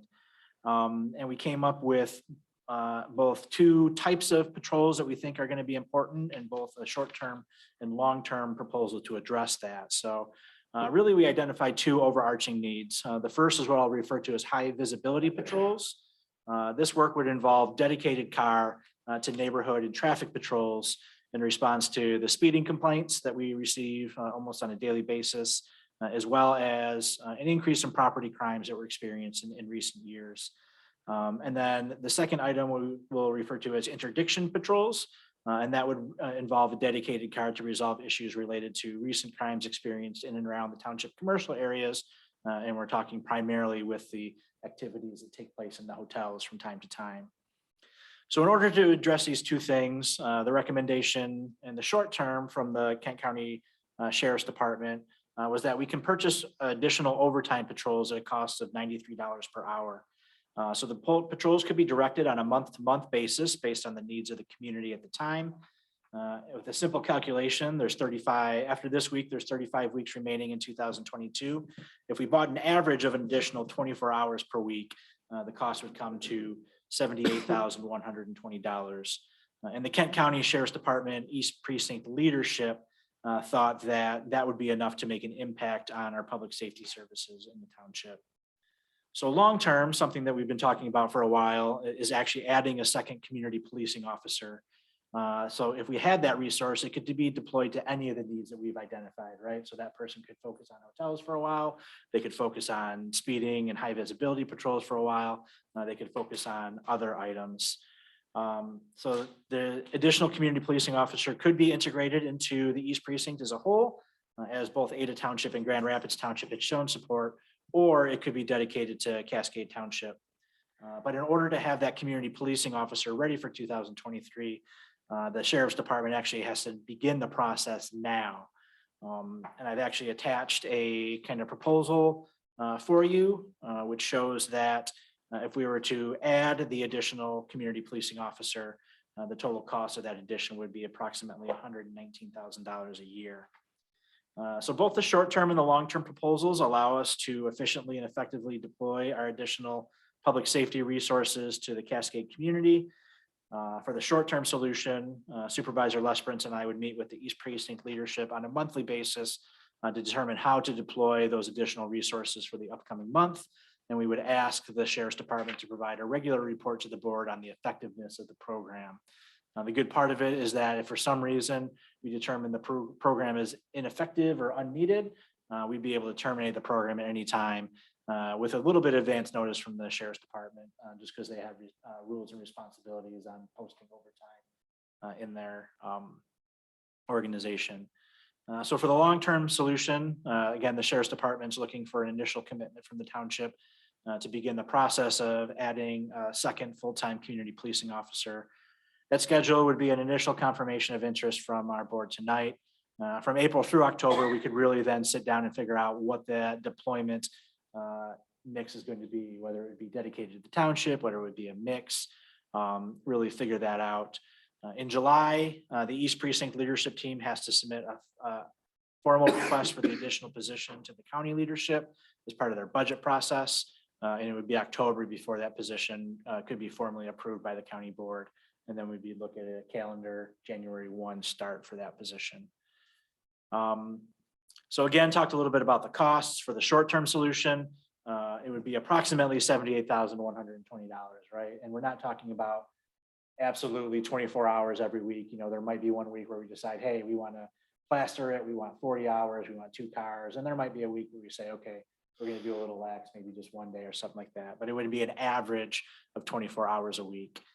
So currently in our fiscal year 2022 budget, We have a net surplus of approximately $143,000 in the police fund. So there's certainly enough money to cover those additional funds. But as it's not budgeted, we would, if the board does choose to approve this, we would include it in our budget, first quarter of budget amendments that will come to the township board in April. Long-term solution, again, the cost is approximately $119,000. We have an opportunity over the next couple of months to figure out how that funding will come from the township as opposed to the other East Precincts communities. With that, I'm happy to answer any questions that you may have about the proposal. I have a couple of comments. We've heard repeatedly from the residents that safety is a concern out here. We've heard from some of our past community policing officers that there's an uptick in illegal entry, car thefts, break B&Es, et cetera. We would be not only remiss, but we would be immoral not to do something about it. So that's my comments. Ben, would we have to consider our millage at some point in time, what we do with that? So the millage, the police fund is actually funded through two separate millages. I believe the next one is up for consideration in 2028. We certainly don't need to do anything in the short term. You can see, even if it came to the point where, say Grand Rapids Township and Ada Township weren't interested in the additional community policing officer, we can actually afford to bear the entire cost of that position and still be running a surplus in our police fund. Right. And then we would have that car entirely in Cascade. So I would say there's probably the opposite problem, right? In 2028, the board is going to have to determine whether there's a consideration for those continued surpluses or if there's an opportunity to reduce the millage, because right now there's a structural surplus every year of the police millage. So you have to decide, you and Grace, I guess, when you meet with the county as to whether we're going to get the whole car or whether we're going to share it. So for the short term, that car would be dedicated. So for 2022, that car is dedicated to Cascade Township no matter what. For 24 hours. So we're basically purchasing hours. Yeah, so we're just purchasing additional. It's the same thing when we purchase additional service for the 4th of July. Okay. So it's through that contract. Now, in the next couple months, we'll have the discussions among us, among the other communities about the additional community policing officer, and then eventually come back to the township board with a recommendation for how that would be. Maybe we decide that we don't care if Georgetown Township or Ada Township wants additional hours. We want the full 40. So again, financially, we could support it. Oh, sorry. So we could afford that. So we're not really making that decision tonight. Really, tonight would just mean that I would let the East Precinct know that, hey, you can start the process for, just the formal process for adding a full-time person and tell them to start posting the overtime hours for our 2022 service. I'll make a motion to approve it. I'll support it. When it comes to long-term solution, I'll make a motion there too. The motion by trustee Shipley, supported by trustee McDonald, for approval of the funds for additional patrol services by the Kent County Sheriff's Department. As stated, all in favor? Aye. Opposed? Motion carried. Thank you, Ben, for working on that. Last 027-2022, construction of additional pathway and a pedestrian crossing on Cascade Road between Ken Robb Drive and Pine Park Drive. Manager Swayze? Great, thank you. So the Kent County Road Commission has scheduled a 2022 construction project to add a 3rd/middle lane to Cascade Road between 36th Street and Whitneyville Avenue. So there was a series of public hearings held for this project. One of those public hearings was held in this room. One of those public hearings was held at the Kent County Road Commission facility. And during both public hearings, several residents on Ken Robb Drive expressed concern regarding their ability to safely cross Cascade Road to get to the pathway on the opposite side of the road. So in response to that concern, the Road Commission has offered to partner with the township on a pathway crossing project near Ken Robb Drive. Essentially, this project would involve a pathway on the northwest side of Cascade Road and a crossing of Cascade Road to the existing pathway on the southeast side of Cascade Road. The crossing would also feature a median island to assist with safe crossing across Cascade Road. So the partnership would involve Kent County Road Commission paying for the construction of the median island, as well as the engineering and project management for the entire project. The township would be responsible for the cost of the new pathway. So the estimate that's in your packet is at $15,000, but I would note that the estimate only has the extension from Ken Rob to the crossing. And we've asked them for an estimate to include the extension from Pine Park Drive as well. So essentially that design would involve coming from Ken Rob, coming from Pine Park Drive to meet in the middle, and then they could use the safe crossing to get across to the other side of that. And the rough estimate, without doing the detailed estimate, is that the cost would not exceed $30,000. So attached for your review are the engineering detail for the new Cascade Road Ken Rob intersection, a draft schematic proposed of the additional pathway and Cascade Road crossing. Again, right now only shows that new pathway coming from Ken Rob, as well as a project estimate from the Road Commission. So I would note, if you take a look at that first drawing, that the road actually isn't widening at all at the Cascade Road Ken Rob intersection. So they're able to add that third lane within the current cross section of that road. It is widening in other places along there. But irregardless, the proposed crossing provides a safer passage for residents of Ken Rob and hopefully Pine Park to traverse Cascade Road to the new existing pathway on the other side. The partnership with the Road Commission will save the township considerable money on the project, including engineering and project management. Again, estimates $15,000 for the one leg. We don't think having the two legs would be more than $30,000. And if it's approved by the township board, we would include a first quarter budget amendment for the project amount. And would note that the 2020 Pathway Fund budget has a net revenue of approximately $313,000. With that, happy to answer any questions you guys may have about the project.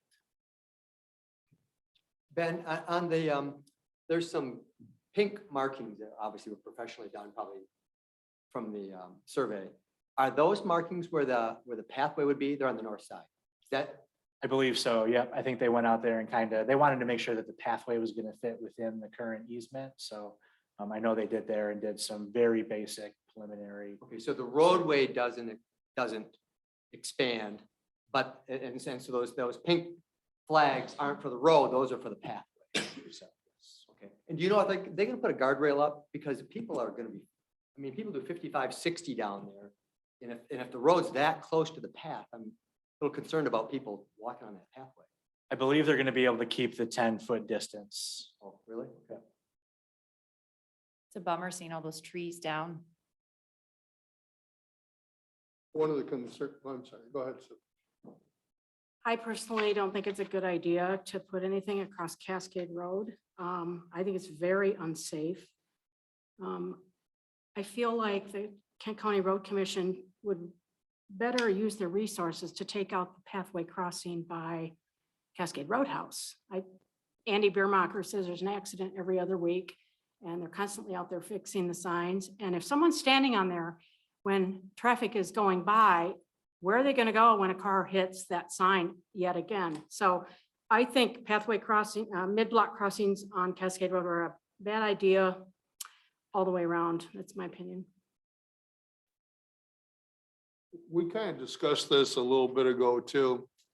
If there's going to be a pathway crossing there in the median, I think that we're going to have to also consider some type of a signal there for the drivers coming in from the east. Don't forget that this roadway, folks, is an alternate emergency route for I-96. The fire department has a major accident and they close down I-96 approximately 3 times a year. All the traffic funnels here. If you don't have some type of crossing warning for drivers not familiar with the area, like Sue said, you could be asking for disaster. So I think there's going to be more to than just paving a cross path.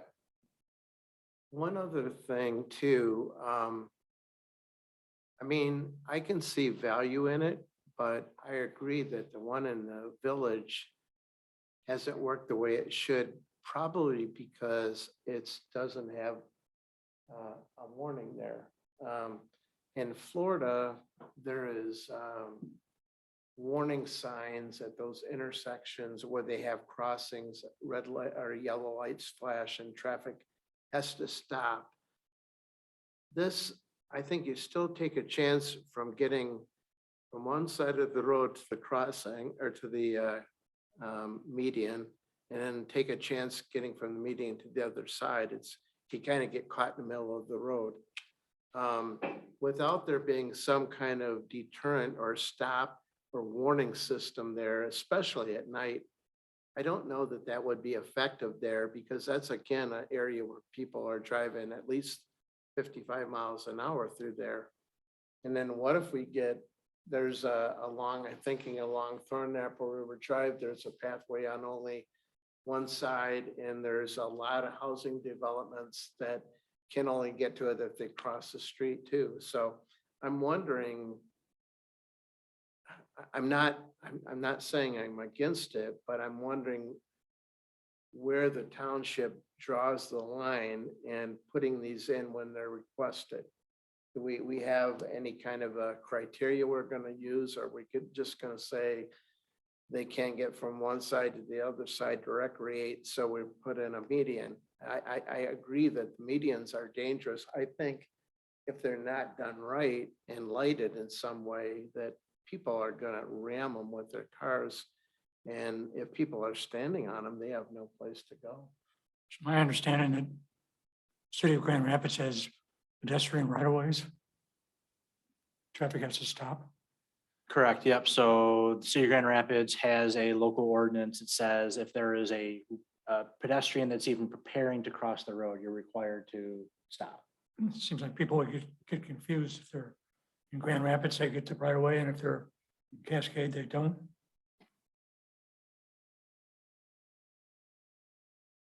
It's tricky. So Ben, is the vote for both the median island and the pathway? Or is it just, if they're gonna put this lane in, we can still put the pathway in, right? Without the median, if we are concerned about the median, or is it all or none? I'm confused. Yeah, so I guess I hadn't thought about it that way. I'd want to get back, so the road commission proposed this as a solution to the complaints they got from the Ken Rob residents. So if the board said, hey, we're not interested in the crossing, but we'd really like to put this little section of pathway in, I would have to circle back with Wayne and see if that is something that they would be willing to do. Because the road commission seems to have changed their philosophy over, obviously it's been a decade, but we asked for a median, safe median and a line at Thornapple River Drive and Bridgewater, because the pathway, the township pathway ends at Bridgewater. And all those, there's a huge neighborhood there, and those people come want to cross over the Thornapple River Drive to go across the river on the pathway. And we asked them to put a cross path in there and a median. They said, no, we're trying to speed up traffic, not slow it down. And the speed limit there was 45 miles an hour. The speed limit on Cascade Road is 55. And now they're saying, we're trying to slow it down. There's just a kind of a dissonance there. And I mean, it's 15 years of slow drip trying to get them to change their philosophy, right? So road commissions traditionally have been tasked with moving traffic as efficiently and as effectively as possible. And the community leadership, of all the communities, or I shouldn't say all, but most of the communities in Kent County over the past 15 years have been telling the road commission that, hey, the design of our communities is a priority for us as well. And we would like you to consider other things besides just how to quickly and effectively and efficiently move traffic. So, the boat's slowly starting to turn. They haven't come all the way around, but it doesn't surprise me that 15 years ago, they absolutely would and not have considered anything like this. Hopefully they can turn it 180 by the next 2 weeks, when we have that meeting and want to change or slow down Cascade Road. What about, Planning Commissioner Rizzi brought up, what about, I don't know if it makes sense distance-wise, just putting the path to 36th Street to Ken Rob on the other side? Is that? So there's certainly an opportunity to look at that as well. I think it would probably be out of the scope of what the road commission is looking at. But as you can see from the financial analysis, the funding exists in the pathway fund.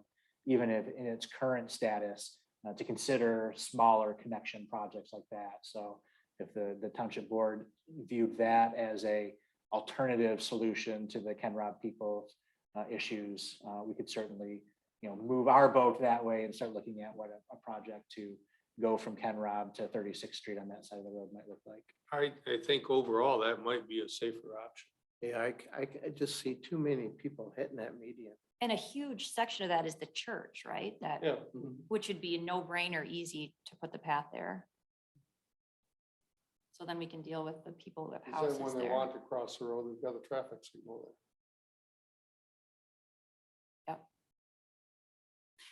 Resident feedback on the median. Really no resident feedback on the, I mean, they asked for something like this, when they were at the,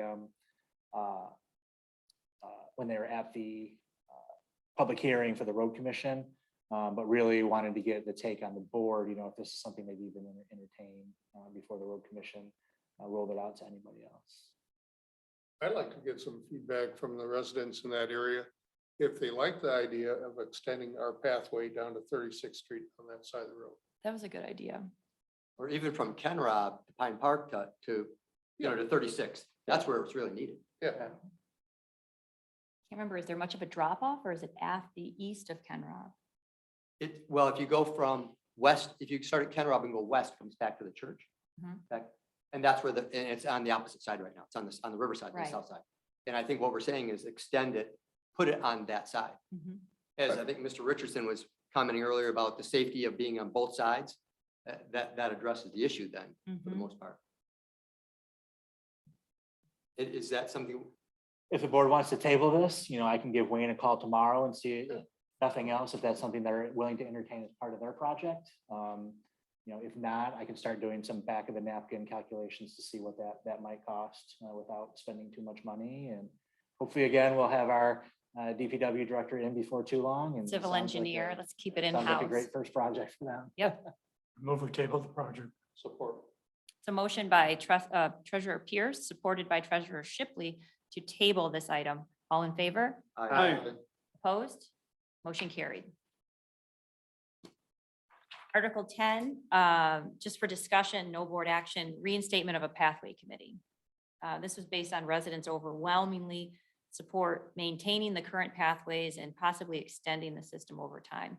So Manager Swayze, could you walk us through just how we go about reviving that? Yeah, yep. So the Parks Committee has talked about this as well. We had a resident that talked about it. The timing is really based on where the last committee recommended that we start looking at it again. So a little bit different. I would probably propose this time that instead of, so the last time, the way it worked, essentially the task of the committee was to make a recommendation to the township board if we should put a vote to renew the pathway village in front of the public. And if we did that, what the sizing should be. There were no appointments to the committee. Basically, it was just put out there. If you want to join the committee, show up to the meetings.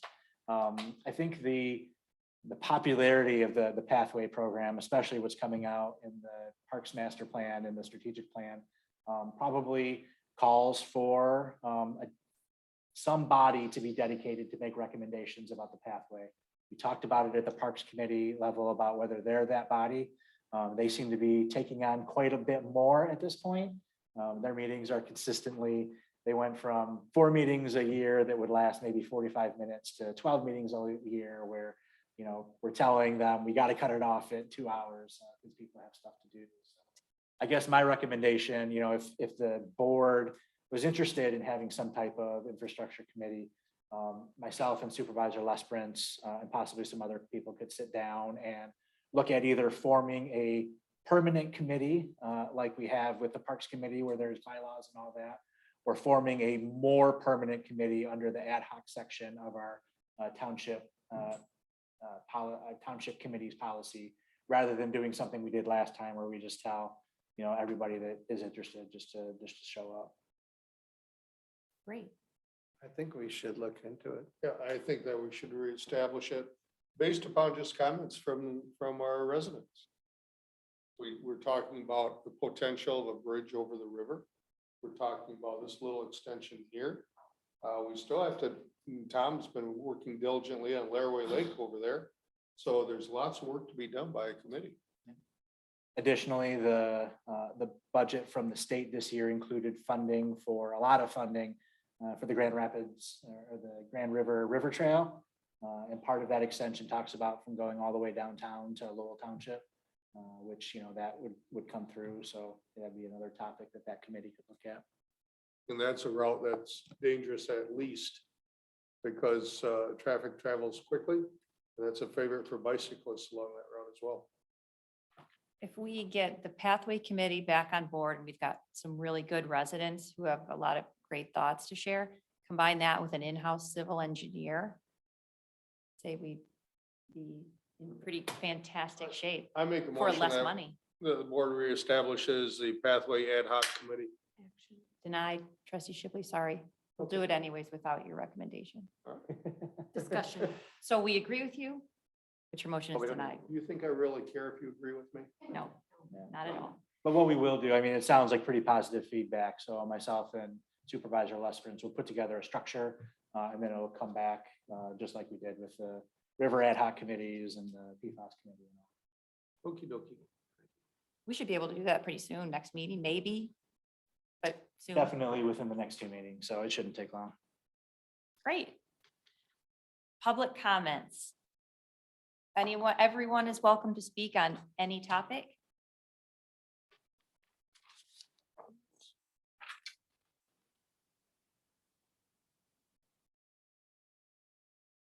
Brian Holcomb, 3415 Glenstone Court. Good evening, Supervisor, trustees, members of the board.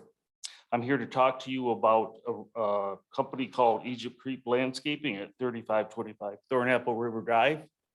I have noticed them dumping. They're not allowed to do that even by the environmental that you study had. We got a copy from Ben. He's bringing leaves, clippings, everything from outside. He even did it today. I gave Ben the information on that. And he's filling in a wetlands, the floodplain, and he's pushing stuff into Turtle Creek, which we all know is pretty much protected and all the stuff we went through with the airport and the glycanol and all that. You will hear from a couple other members that he's also filling in the west side with a lot of leaves. He's just bringing in stuff. And if you were to come and take a look at it, you can tell. And according to the environmental study, there's a 500 feet setback. He's at 0. He's pushing stuff into the creek, which, you know, until Eagle can get out here and make a ruling, we have all these ordinances for us, the homeowners, the residents. How come we don't have anything for businesses? He shouldn't be there in the first place, but he's there. We need a cease and desist order just for the illegal actions. I'm not calling for, you know, his company, which I'd like that, but, you know, just the illegal stuff. And we know he's doing it, you can see. So if we don't have anything in place, it's a yes or no question for the lawyers to issue a cease and desist. So it needs to get done. It needs to get done pretty quick because he's doing irreparable harm. How long's it been going on for?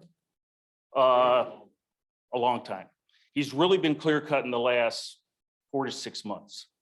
He's been there supposedly since 2013. I've lived there since 2003, 2004. We started building in 2003, moved in 2004. He bought it from the old Centennial Golf Course. It was there just strictly for storage. You'll hear from some other neighbors. They were promised when it was sold to him that that's all it was going to be, was storage. He's doing a lot more. He's had up to 30 vehicles, which he doesn't own them, parked there. He's doing a lot of things. that 30 is at one not- time? Pardon? 30 at one time? Oh, yeah. Recently, he's moved a lot. There's probably a reason why, but he's also done a lot of other things, lights, noise, cussing, swearing. He's not been a good neighbor. So you will hear more as I get more information, but I'll stop there. There's my 3 minutes. Thank you for listening. Yes, sir. Mr. Holcomb, I got a couple questions.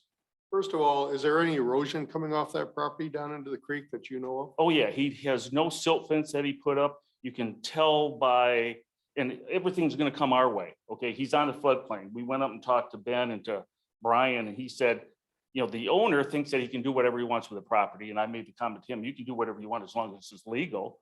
He didn't even know Turtle Creek, it had the name of Turtle Creek, and he's been there since 2013. So he's a landscape company, but disregard for, even common sense when it comes to landscaping, because he just clear cut and make it look as ugly as he can, which part of it I think is on purpose, because he tried to extort money out of us for a half of acre. And we said, we made him offer and he didn't even respond. So there's other issues. I'm only addressing the ones that are legal. And we know as soon as Eagle, and you have put in a couple complaints, thank you very much. They just haven't came here. Eagle is the DEQ's place. That's the new name for them. They just haven't had time, or they say they can't come out and take a look at it. But I know they're going to rule, because like I said, your own environmental said 500 feet. He's at 0. So he's definitely filling it in. There's got to be something that can be done. He's breaking the law. And if we don't have any ordinances, then we need to come up with some that we can put a stop to his illegal actions right now. Any other questions? You say that there's up to 30 vehicles or so. Is there anybody else using that property besides Egypt Creek? He's the only one on record. We think he's allowing other people to park vehicles there. And that wasn't what it was intended for. Have you taken videos or photos? Oh, we've got plenty of photographs. Yes, sir. Even got some today with another company coming in, dumping and leaving. He's also had trailers come in and dump in the wee hours of the morning when it's dark already. Well, where are all these leaves, brush and everything coming from? They're coming from outside, which you cannot do in wetlands, floodplains, and especially pushing it into Turtle Creek. You sure it's a landscaping company? Exactly. So that's what he's called. So, Our township attorney is on it. okay, Last week was spring break, yeah.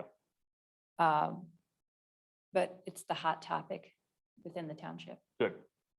Thank you. Thank you. But we can't make any guarantees. We'll do what we can.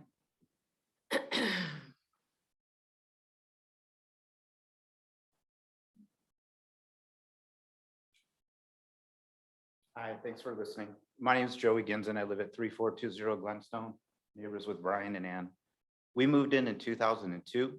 We never had any trouble with that area behind us. July of 21, we got a notice in the mail, certified letter ourselves, and I'm pretty sure Brian and Ann got it, an extortion letter saying that if you don't respond within 10 days, we're going to start clear cutting and putting up fence joining your yard. In the letter, they claimed that we were using part of their property, which we're not. Since then, they started clear cutting everything, just as Brian mentioned. They're doing irreparable harm to Trout Creek. They clear cut everything into the water basin. There's not even grass. There's nothing. The view that we have, luckily we have more woods protecting us than they do, but we used to have a completely enclosed backyard with, beautiful trees. Now we see their trucks and their everything. They play terribly loud music at all hours. You would think they'd be closing at about 5 o'clock and starting at 8 o'clock. It could be midnight and there's terrible music going on. We've called the police before about it, not gotten any response. There's terrible lighting that they have. And as Brian said, just being a terrible neighbor in general. Imagine getting a note like that. And then I called the same day to speak to their lawyer about it. Their lawyer did not respond for several days. Once we did get in touch with the lawyer said, well, calm down, it's not a big deal. Give them some time, there was a weekend involved. In the note, in the letter from the lawyer, said you only have 10 days to respond, otherwise we start all of this work. This is asking you to purchase the property? It was saying, that offer was made in the letter. I have a copy of the letter. And it said, if you do not respond within the 10 days, we will commence our work. Were they claiming adverse possession? In the letter they did, they said that we're using a portion of their land that we're not entitled to, which is not true. Brian and Ann, I think, have one rock over on their side or something, but we had nothing. Are all the neighbors kind of on the same page that live around this They all company? hate him. What a nightmare. Is he here? Wish he was. I saw his truck this morning. A truck that said Egypt Creek. Yeah. And he lives there or just operates his business there? I have no idea. I know there's stuff going on there 24 hours a day. Is there a home? I need to go out and look. It's just a big barn is what it looks like, but what he does in that barn, I have no idea. There's a house in front of the barn next to Thornapple Road, but I don't know if it's the same owner. Seems to be a common driveway going back there. I don't think that's the person that has the landscape company. This is the, and so he's got a non-conformance permit. So it's not a permit. The project was actually included in the PUD ordinance when it was approved in 2013. This parcel was considered a legal non-conforming use for a, and I'm going to butcher it. I'd have to look at the actual, but it's basically a landscaping, maintenance facility. So there's really no permit that comes along with it. It was just dedicated as a legal non-conforming use in the ordinance that was approved. Didn't we use it ourselves though, at one time? Building and grounds before you were here? I have not heard that, but I guess I wouldn't completely discount it. I've never heard that we used it before. though. When that PUD was drafted, was that at the time, considering the old Centennial Golf Course, their use of it? That was the maintenance garage for the golf course. Back even when this piece of land was sold to this landscape company, supposedly a letter was sent out to all of the adjoining neighbors to see if they'd have any interest in buying it. I never received the letter. Brian didn't receive a letter. And we actually did purchase a piece of land from the house behind us, about 2 acres or something in the intervening time. We would have happily bought that piece of land if just to keep it so it'd be quiet. How big is his parcel, if you had to guess? I think it's 3 acres. And growing. And growing. Better mark up your own yard. Put a fence up there. What a headache. So if this could be resolved, we would all greatly appreciate it. I think it's outside of our expertise, but that's what we've got lawyers for. So Even just getting rid of the lighting and the noise at all hours of the day, that would be helpful. that's something as far as our ordinance enforcement. Oh, sorry, go ahead, Ben. Yeah, I just wanted to mention that so we have began that conversation with our attorney about, even though we don't exert regulatory authority over the wetlands, is there an opportunity for us to require some type of corrective action? So they're working on that. But there are things that I had a meeting with residents shortly before spring break, things about the noise, if there's cars there that aren't part of the business or they're not registered, things like that, things that we can address within our ordinance. So even, while we're talking to the attorney about the things that we don't have regulatory authority are, we're getting ready to prepare, notice of the things that we do have authority. Even We've if you're, been without, oh, sorry, go ahead. even if your cease and desist letter has no enforcement teeth to it, Don't it say may- that out loud. You're on video recording. it may be something to be able to get him to realize the damage that he's doing and how unneighborly that he's being. Also down the road, when the next steps take place, there will be documentation that he was forewarned. Yes. Can you define the lighting issue? You know how sometimes trucks have these big lights that go on them to light up a football field? They've got those and they shine right towards the neighbors. Do you think it's on purpose? Yes, I do. It all started and escalated 1,000,000% after we got that letter. And nobody purchased it from him? No. No.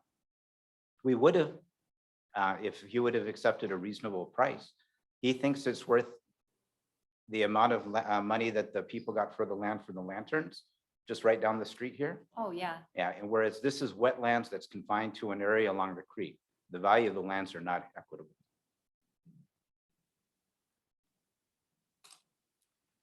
Thank you. And I Thank you. appreciate you guys speaking up and.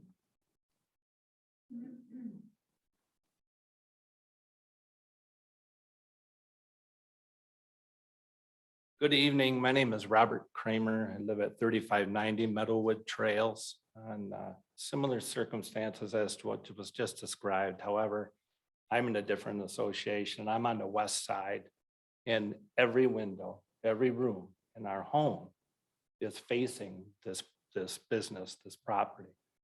I actually had time I met with Mr. Peterson several years ago and informed them at that time about concrete blocks being dumped into the creek, leaves and waste being dumped into the creek, watching bobcats come in at 10, 11 o'clock at night with big spotlights pushing these piles down into this creek. Not only do we have a concern as homeowners, as residents, and it's frustrating to me that we have ordinances in this township to protect people that have homes in the community in residential area. But for some reason, those were just pushed aside to allow this business to come in and operate 24/7, 12 months out of the year.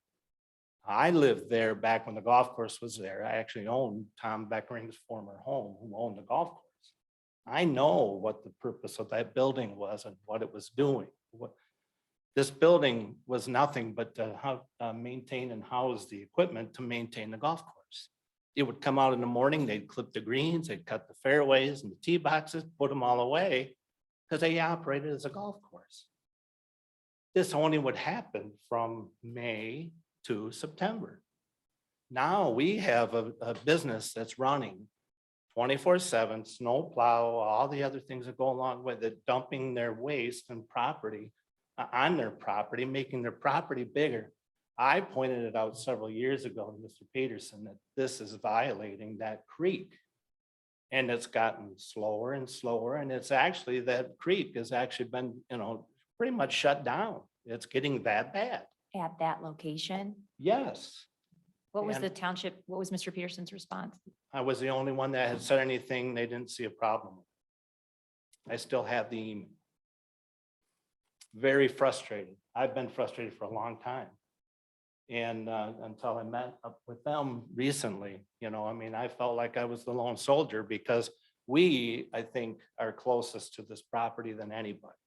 Did you guys have conversations with the township about nuisance type, the lights, that kind of stuff? Because we Both the have, lights, excuse me, I'm sorry. no, that's, well, just, and then from the staff wise, we have been without the enforcement officer for, doesn't mean we could have someone do it, but anyway, that would be on our end. We're looking to hire someone right now. Right. But I wonder, but that was only in the less than a year. I'm curious if you brought that up before. The answer is yes.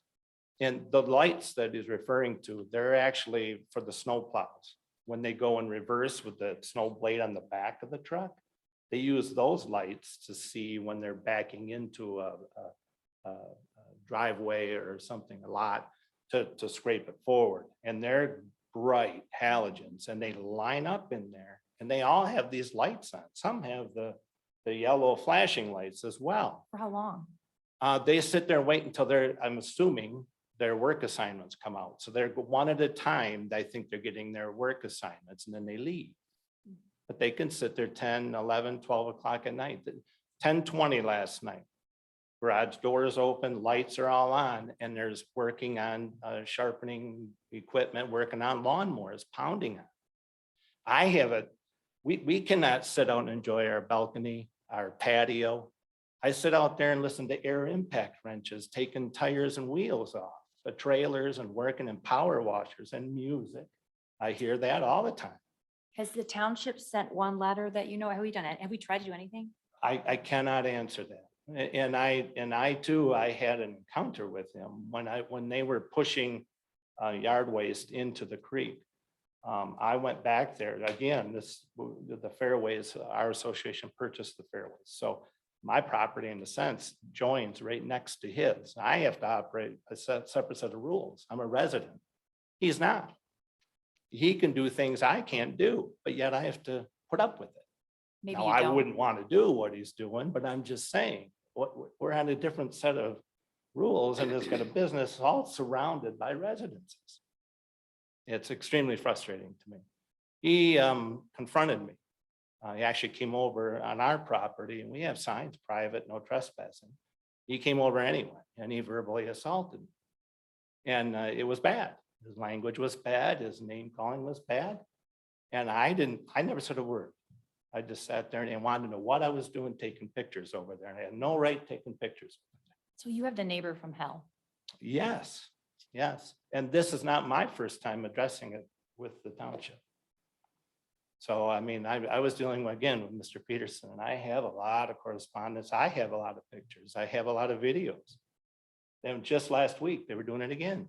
Bobcat pushing it out. And it's like, I wish somebody would at least just go there and see what's going on. I get that Eagle is the responsible entity here. Ben has shared that with us in a meeting. But I also feel there's some responsibility within Cascade Township, because they allowed this business to go in there. They enabled it. And we're having to tolerate. So it's doing environmental damage and residential damage. And it's frustrating. Do you still have all those emails from, I do. would you be willing to share those with Supervisor I'm Lesperance? more than happy. Thank you. Yes, That'd be helpful. yes. Supervisor, in my opinion, Mhm. this issue ought to be moved to the top of the priority list and get our legal beagles involved and do whatever they have to at least get some temporary relief till Eagle or God or whoever decides that they're gonna intervene. I think from talking to him, he gets it. And to the extent possible, he'll be as nasty as possible. Okay. He'll know what works, what doesn't. I mean, we can still send a nasty letter that cites the state law. It doesn't mean we're, Well, not only that, but I don't know all of our ordinances. I don't know. I've been accused of being ignorant before, and that's okay. But from what I understand, we've got ordinances on noise after 11 o'clock at night, isn't it, Jim? Yep. And lighting. And lighting. Lighting, yep. You know, and we, in the township, we make an effort to have down lighting, so we don't even light up the sky at night. well, I remember when we did have Stephanie Fass as the ordinance enforcement officer, some of the complaints seemed much less than, these seem like pretty And, extreme as far as resident complaints. and in the past, we've addressed as a board, some of the individual residents, this resident not getting along with this one. But here we've got one resident that's affecting numerous others. Yeah, just from a political voting standpoint, we side with you guys. But that sounds terrible. It is. It's been very difficult for a long time. It really has. It's frustrating for us to hear that it's been going on so long. It takes a long time for it to get to the board. So Ben, you got it to us, or Ms. England, you reached out, but I didn't realize this has been going on for years, and sorry that you guys Yeah, had to the wait. time I brought up, there was a washing machine being stored outside. There was a pile of waste, just waste. So Boat storage, there's all kinds of things. What's a boat have to do with a landscape? Thanks for waiting too, at 9:36 to speak at the public comment I session. came from the rain. I coach high school Okay. soccer, so it was a long night. But I do want to thank Ben for spending time with us before spring break. He did meet with us and it was constructive. I Yeah, think Ben, you've we- been great on this. You just aren't mean enough. We'll get it figured out. You're just a little too nice. I know a guy who knows a guy. Yeah, this may be after hours. No, just No, joking. no. Totally joking and not serious at all. But we'll be on it. Great. Thank you. Thank No, you for your thank time. you. Thank you. I think we can all now appreciate our neighbors after hearing about yours.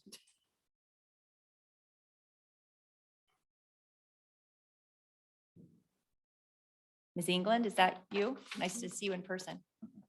How's it going? No problem. I live at 3415 Glenstone Court. I'm just passing around so you can sort of see for yourselves what we are looking at. Those first three photos are photos of what our yard looked like when we built our house and moved in 2000, early in 2004. The other pictures are what we're looking at now.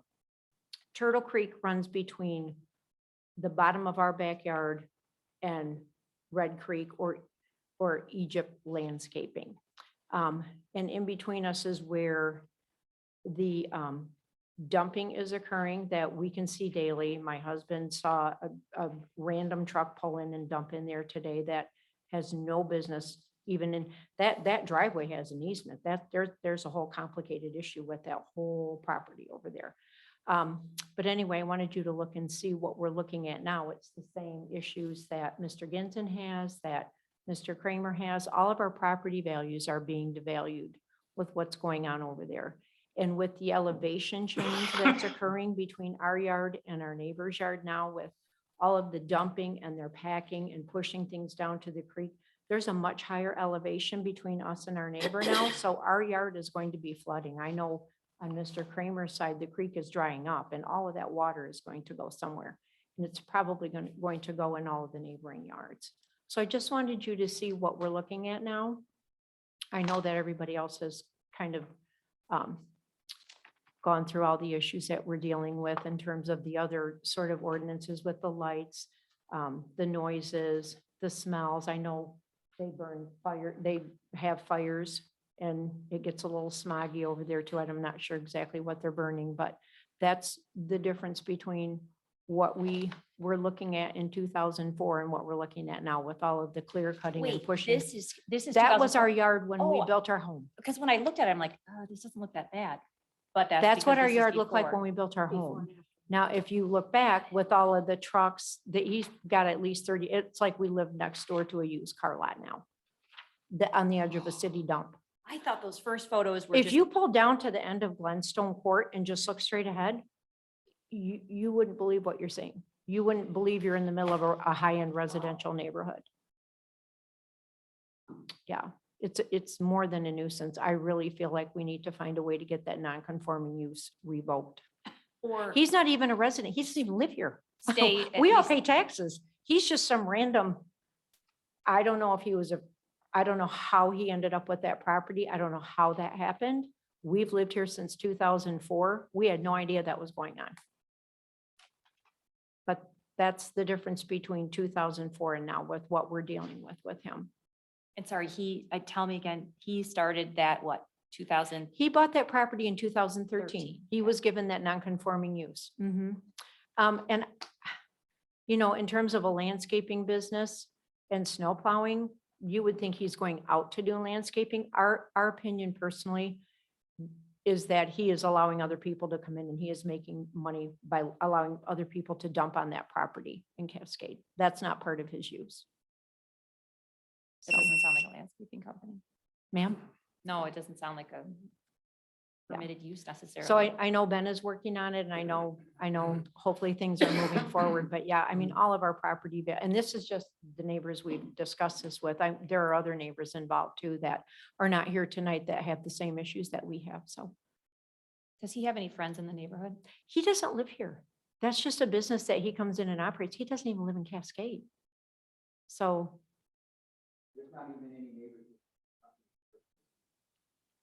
Yeah, he is not he doesn't provide service to Cascade residents, so. So we owe him nothing. Okay, No, ma'am.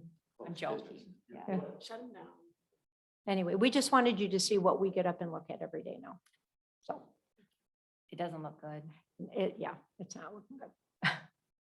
Thank you. Well, thanks for being the squeaky wheels that showed up at 9:42 at a township meeting. Any other comments tonight? Oh, sorry, just you two can fight. Oh, go ahead. No.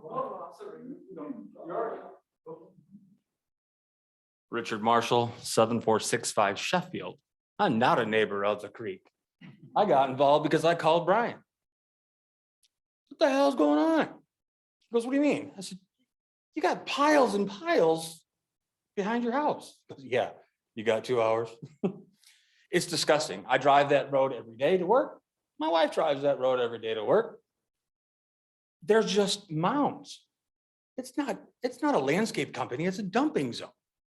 And then the cars, like they talked about used cars, I feel so bad for these people that have to live there. I just got to drive by it. But they're lined up and down the driveway. Do they sit there? Like they're not necessarily Some landscaping days people? yes, some days no. You certainly don't want to be there when they're all leaving because it's disgusting. And of course, they drive like hell too. So my question turns into a question for you, Ben. I'm all about policing our neighborhood. And I'm okay with thinking about more money. But an hourly person has to punch in every day. I'm a salesperson. I got to sell something to get paid. Do we have accountability for an hour spent on Kent County Sheriff? Do we know that the call went in, they went to that service call, then they left that service call, and how much of that dollar amount is spent? Do we have that amount? Because all I see is 2 K5 Suburbans that drive up Cascade Road, don't do anything, drive back down Cascade Road, don't do anything. Then they go 28th Street, don't do anything. And then they go to the motels and they're there all day. Yeah, so we get a quarterly report from the. Is Kent that County public? Is Sheriff's it Department. published? Yep. Okay.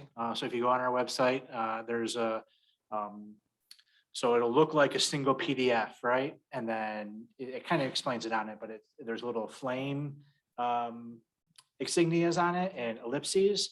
And if you click on that, you can actually see a list of every single service call that's underneath there. I think, at least based on our meeting too, originally they had just assumed, oh, you want it for the hotels, because those hotels by the expressway suck up. It's just a cesspool of crime, right? I But think then we should take away their PUD too, or whatever, so. Yeah, force effort, but then we said, well, the residents who are here also, there's been, just for increased presence. And then it got it anyways. He seemed very flexible as far as we're paying for the hours. He'll listen to us as far as what to focus on. Okay, and you think that we're actually gonna be get accountability for the $100 or whatever per hour? Yeah, in my opinion, the sheriff's department has always been accountable and. Nah.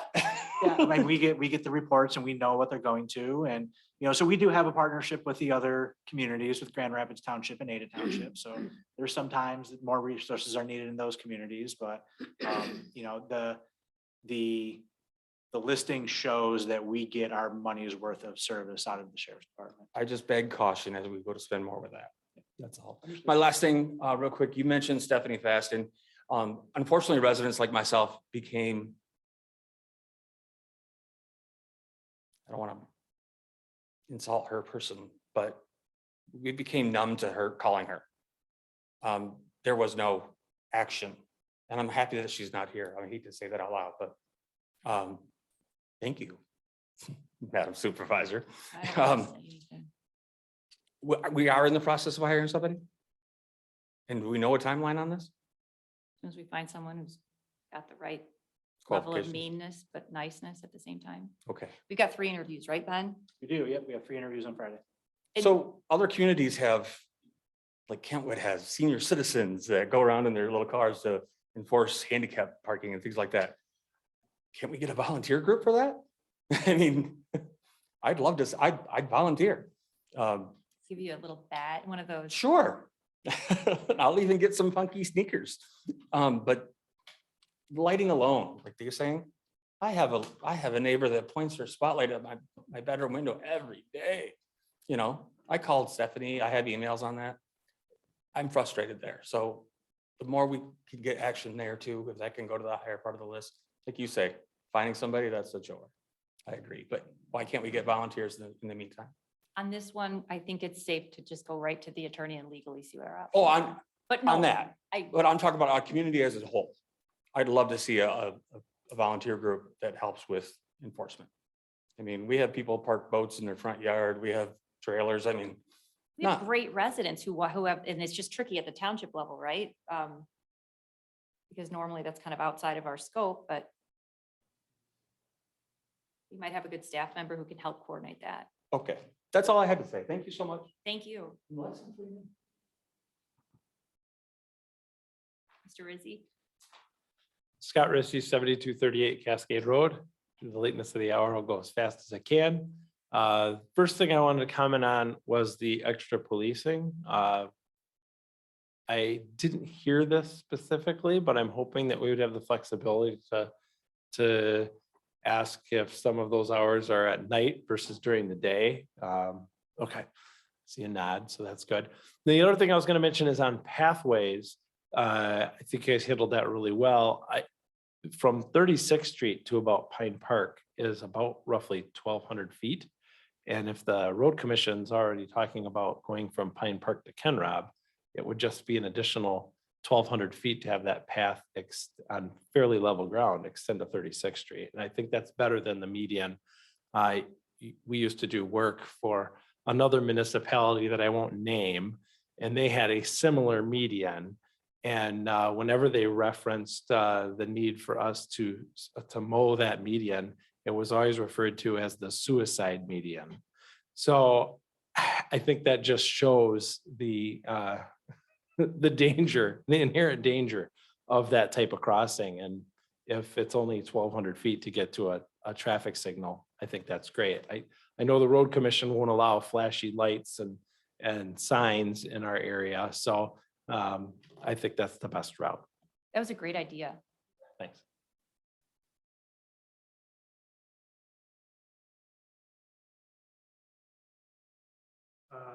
Peter Shapansky, 1460 Hillsborough. I think it's sunk cost fallacy at this point in time for me, but just want to compliment you guys for starting the trail committee back up. That was something, doing the public engagement activities. There was a ton of enthusiasm for that, and it's really exciting. And a lot of these things, I'm a civil engineer by trade, and a lot of these issues you guys are bringing up, it's like, oh yeah, there's solutions for that or this, or as we always say, do a lot of transportation stuff is, especially mobility with bikes and walking paths and stuff like that, is never really, you never really cross anything out until you get down that pathway, because I do know that there was a lot more flexibility coming from the road commission and other municipalities that I've had the pleasure to work with, and it's always been kind of a, you don't know what they're willing to accept until you start pushing a little bit, more pressure here and there. Next thing you know, you get something that's a lot more safe. So I'd like to thank you guys for that, and hopefully I'm the last comment and it's positive. So Well, thank you. yes, so thank you guys.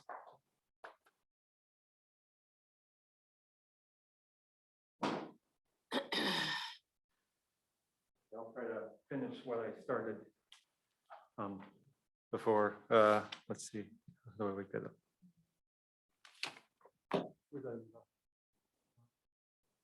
Okay, so yeah, I just want to finish. We were looking at, secondary pathways. It sounds like I don't have to convince anybody on secondary pathways anymore. Even though there's one across the street. This is the corner of a Hall and Cascade up here, and that's going down to Watermark. You can see that pathway is also getting used. I think it would get a little bit more use if it was completed all the way to Watermark, as the original plan had. Right now, people are either, it looks like they're going cross country on the yard or going into the road. So this next one is the pathway Cascade south of 36th. So there's Ken Rob, and this would be the addition. I'm not going to take a view on whether going all the way up to 36 with the second pathway is better or worse than the median. I'm not the traffic engineer. As a runner, I would rather have the pathway all the way up than the median, but I would listen to the professionals on that too. The last point, which I realize is now has been voted down, was the pathway over I-96 along Burton. I just want to very quickly mention why that was recommended. I can't see why the board decided to accept that recommendation and move forward with trying to pursue that, but there were two things that made us recommend that. One was we felt it had essentially majority support among the people who did our survey. The second aspect was its contribution to safety, and the fact that the safety was also a high priority of the survey participants. So that combination led us to recommend it. Some comments from the last meeting suggested that people don't think that would get a lot of use.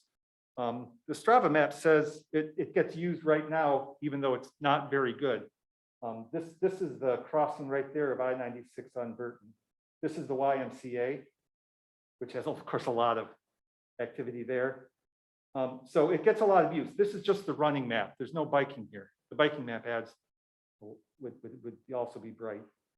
So I think that there is a safety issue there, and anything you can do to address that, whether it's through pathway or some other option, would be very helpful in that area, because I think safety is a big priority for the community, and I would not feel good just ignoring it. Thank you.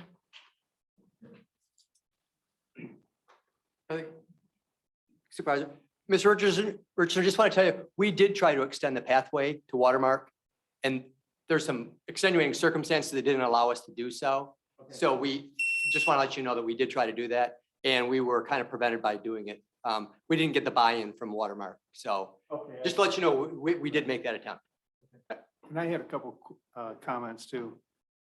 Have you guys thought about contacting the county about making that Burton Street like a one way over that bridge? And looking at Given the anything? use that it gets, I can't imagine Again, I'm not a traffic engineer, Just, but just throwing it out there. There's Yeah. an option. yeah, no, that was never really something that came up. You never know what they'll do if you don't ask. Yeah, I mean, I know it's very limited how to cross the freeway there. One other thing is that there is, there's a new, the one property developer by the greenhouses was going to build a connection over to the Kentwood through their new development, just a private pathway. But any connection that you could help, that would again be in that area north, between Cascade Road and Burton. It would connect from Cascade over to Kentwood, not to the freeway, but it would be still get to enhance that connection. Thank you.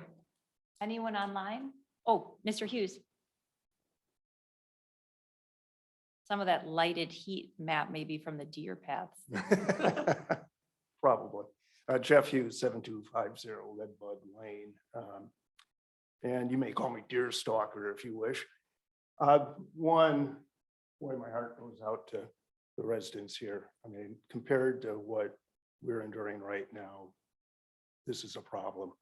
I hope that the problem that we're talking about, the deer around Burton Park, doesn't become that problem.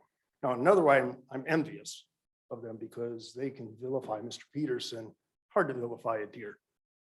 But nonetheless, as I hope you're becoming more and more aware, they are a problem and they have to be addressed. I do see another similarity here, though, and that is the township can do something about the deer. In fact, they're our neighbor because they own Burton Park. And Burton Park, at least in my opinion, and it hasn't been established scientifically yet, but at least in my opinion, the bulk of the herd is being sheltered up in Burton Park. So that is the issue. Second, as I've talked with people, what's become almost every person that says is, yeah, but my neighbor feeds the deer. And that seems to be just common among everyone. Well, what's important to know about that, I don't know if this was mentioned at the last board meeting, but it is illegal to feed the deer. Why don't we put that in a township communication? Yeah, well, that was exactly what I was going to suggest. It's a misdemeanor. It can be up to a $500 fine and 90 days in jail. And it's not just an arbitrary regulation by the NDNR. The reason why is that feeding the deer has them congregate, and that makes them more susceptible to wasting disease. And the DNR is doing its very best to minimize the damage of the herd. So it's in nobody's interest to see these deer contract this disease, and feeding it is counterproductive. In addition, it leads to potential starvation because it would be nice if they fed them all the time, not in my opinion, but at least be consistent about it. But people say, yeah, they come in, they feed the deer in the summer, but then they go down to Florida in the wintertime and the deer starve. The last thing that I want to say, I appreciate, I've had long courtroom sessions and you had their endurance sessions at time, but you have to go through them. But the last thing I want to say is, as I listened to the library presentation, they talked about putting in perennials and natural plantings. Well, you're going to receive, you've already received an email from a neighbor I talked to on Shagbark, who invested thousands of dollars into exactly that type of plantings, and it's just been mowed down by the deer. I don't think that this is going to be immune from that same type of problem. So if you're concerned about maintenance, you might as well put down annuals because the perennials are going to become annuals. So anyway, again, I thank you for your attention to this, and I know you're working on it, but I do want to keep making comments, and I will try to keep attention to it so that you know that the public is interested as well. Thank you. Thanks for coming tonight.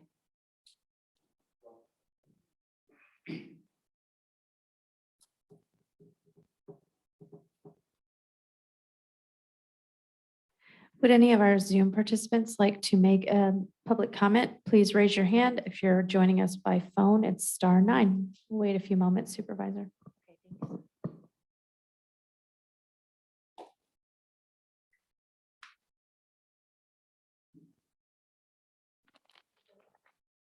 It doesn't look like anyone needs Okay. to talk, Supervisor. Article 12, Ben, do you want to rant on for a while and keep us? I was gonna say, are you even gonna give me the opportunity? I thought maybe you heard from me enough tonight and you'd just skip over me. No, we just want to put, Just real quick, there's still 2 more focus groups for our strategic plan process coming up. Tomorrow night, April 14th, in this room from 6 o'clock until 7:30, we'll be talking about growth management and preservation. And a week from tomorrow night, on April 21st, in this room from 6 until 7:30, we'll be talking about road safety and streetscapes. So you can show up and interact. You can interact via Zoom. We've had some good participation via Zoom. The people on the Zoom get to do the exact same activities that the people in person get to. So don't feel like you're missing out by not being here, but opportunity for our residents to help, just like the residents tonight, our opportunity for our residents to help strategize future policies and what we're doing in the township. and an opportunity to be heard by the road commission. Yep. Because they'll be there. Yep, on the 21st, road safety and streetscapes. Of course, I always stand up and thank you guys and gals for coming down tonight. The people out in La La Land on Zoom. I'm happy that as I look out here, slowly we're gaining more and more audience. Used to be, as everybody knows, we used to have a Boy Scout and his one parent doing his government badge. And so a lot of familiar faces that are becoming more familiar. Mr. Hughes and I are near neighbors over there and share some same concerns. And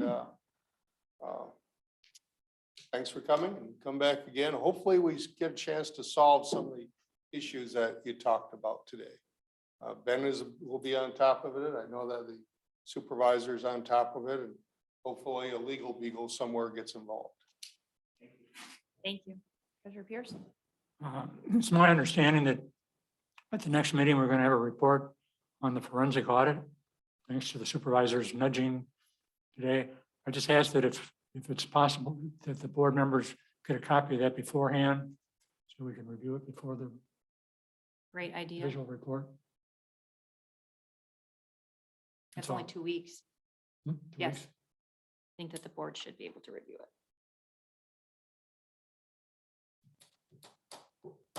I make a motion for adjournment. Fourth. It's a motion by trustee Shipley, supported by treasurer Pierce to adjourn. All in favor? Aye. Opposed? Nay. Motion still carries. Thank you for sticking it out tonight. Was it in 2 weeks? It sounds like a mess down there on the creek. It just gets worse and worse. How's it going, Scott? Good Okay. to see you again. No.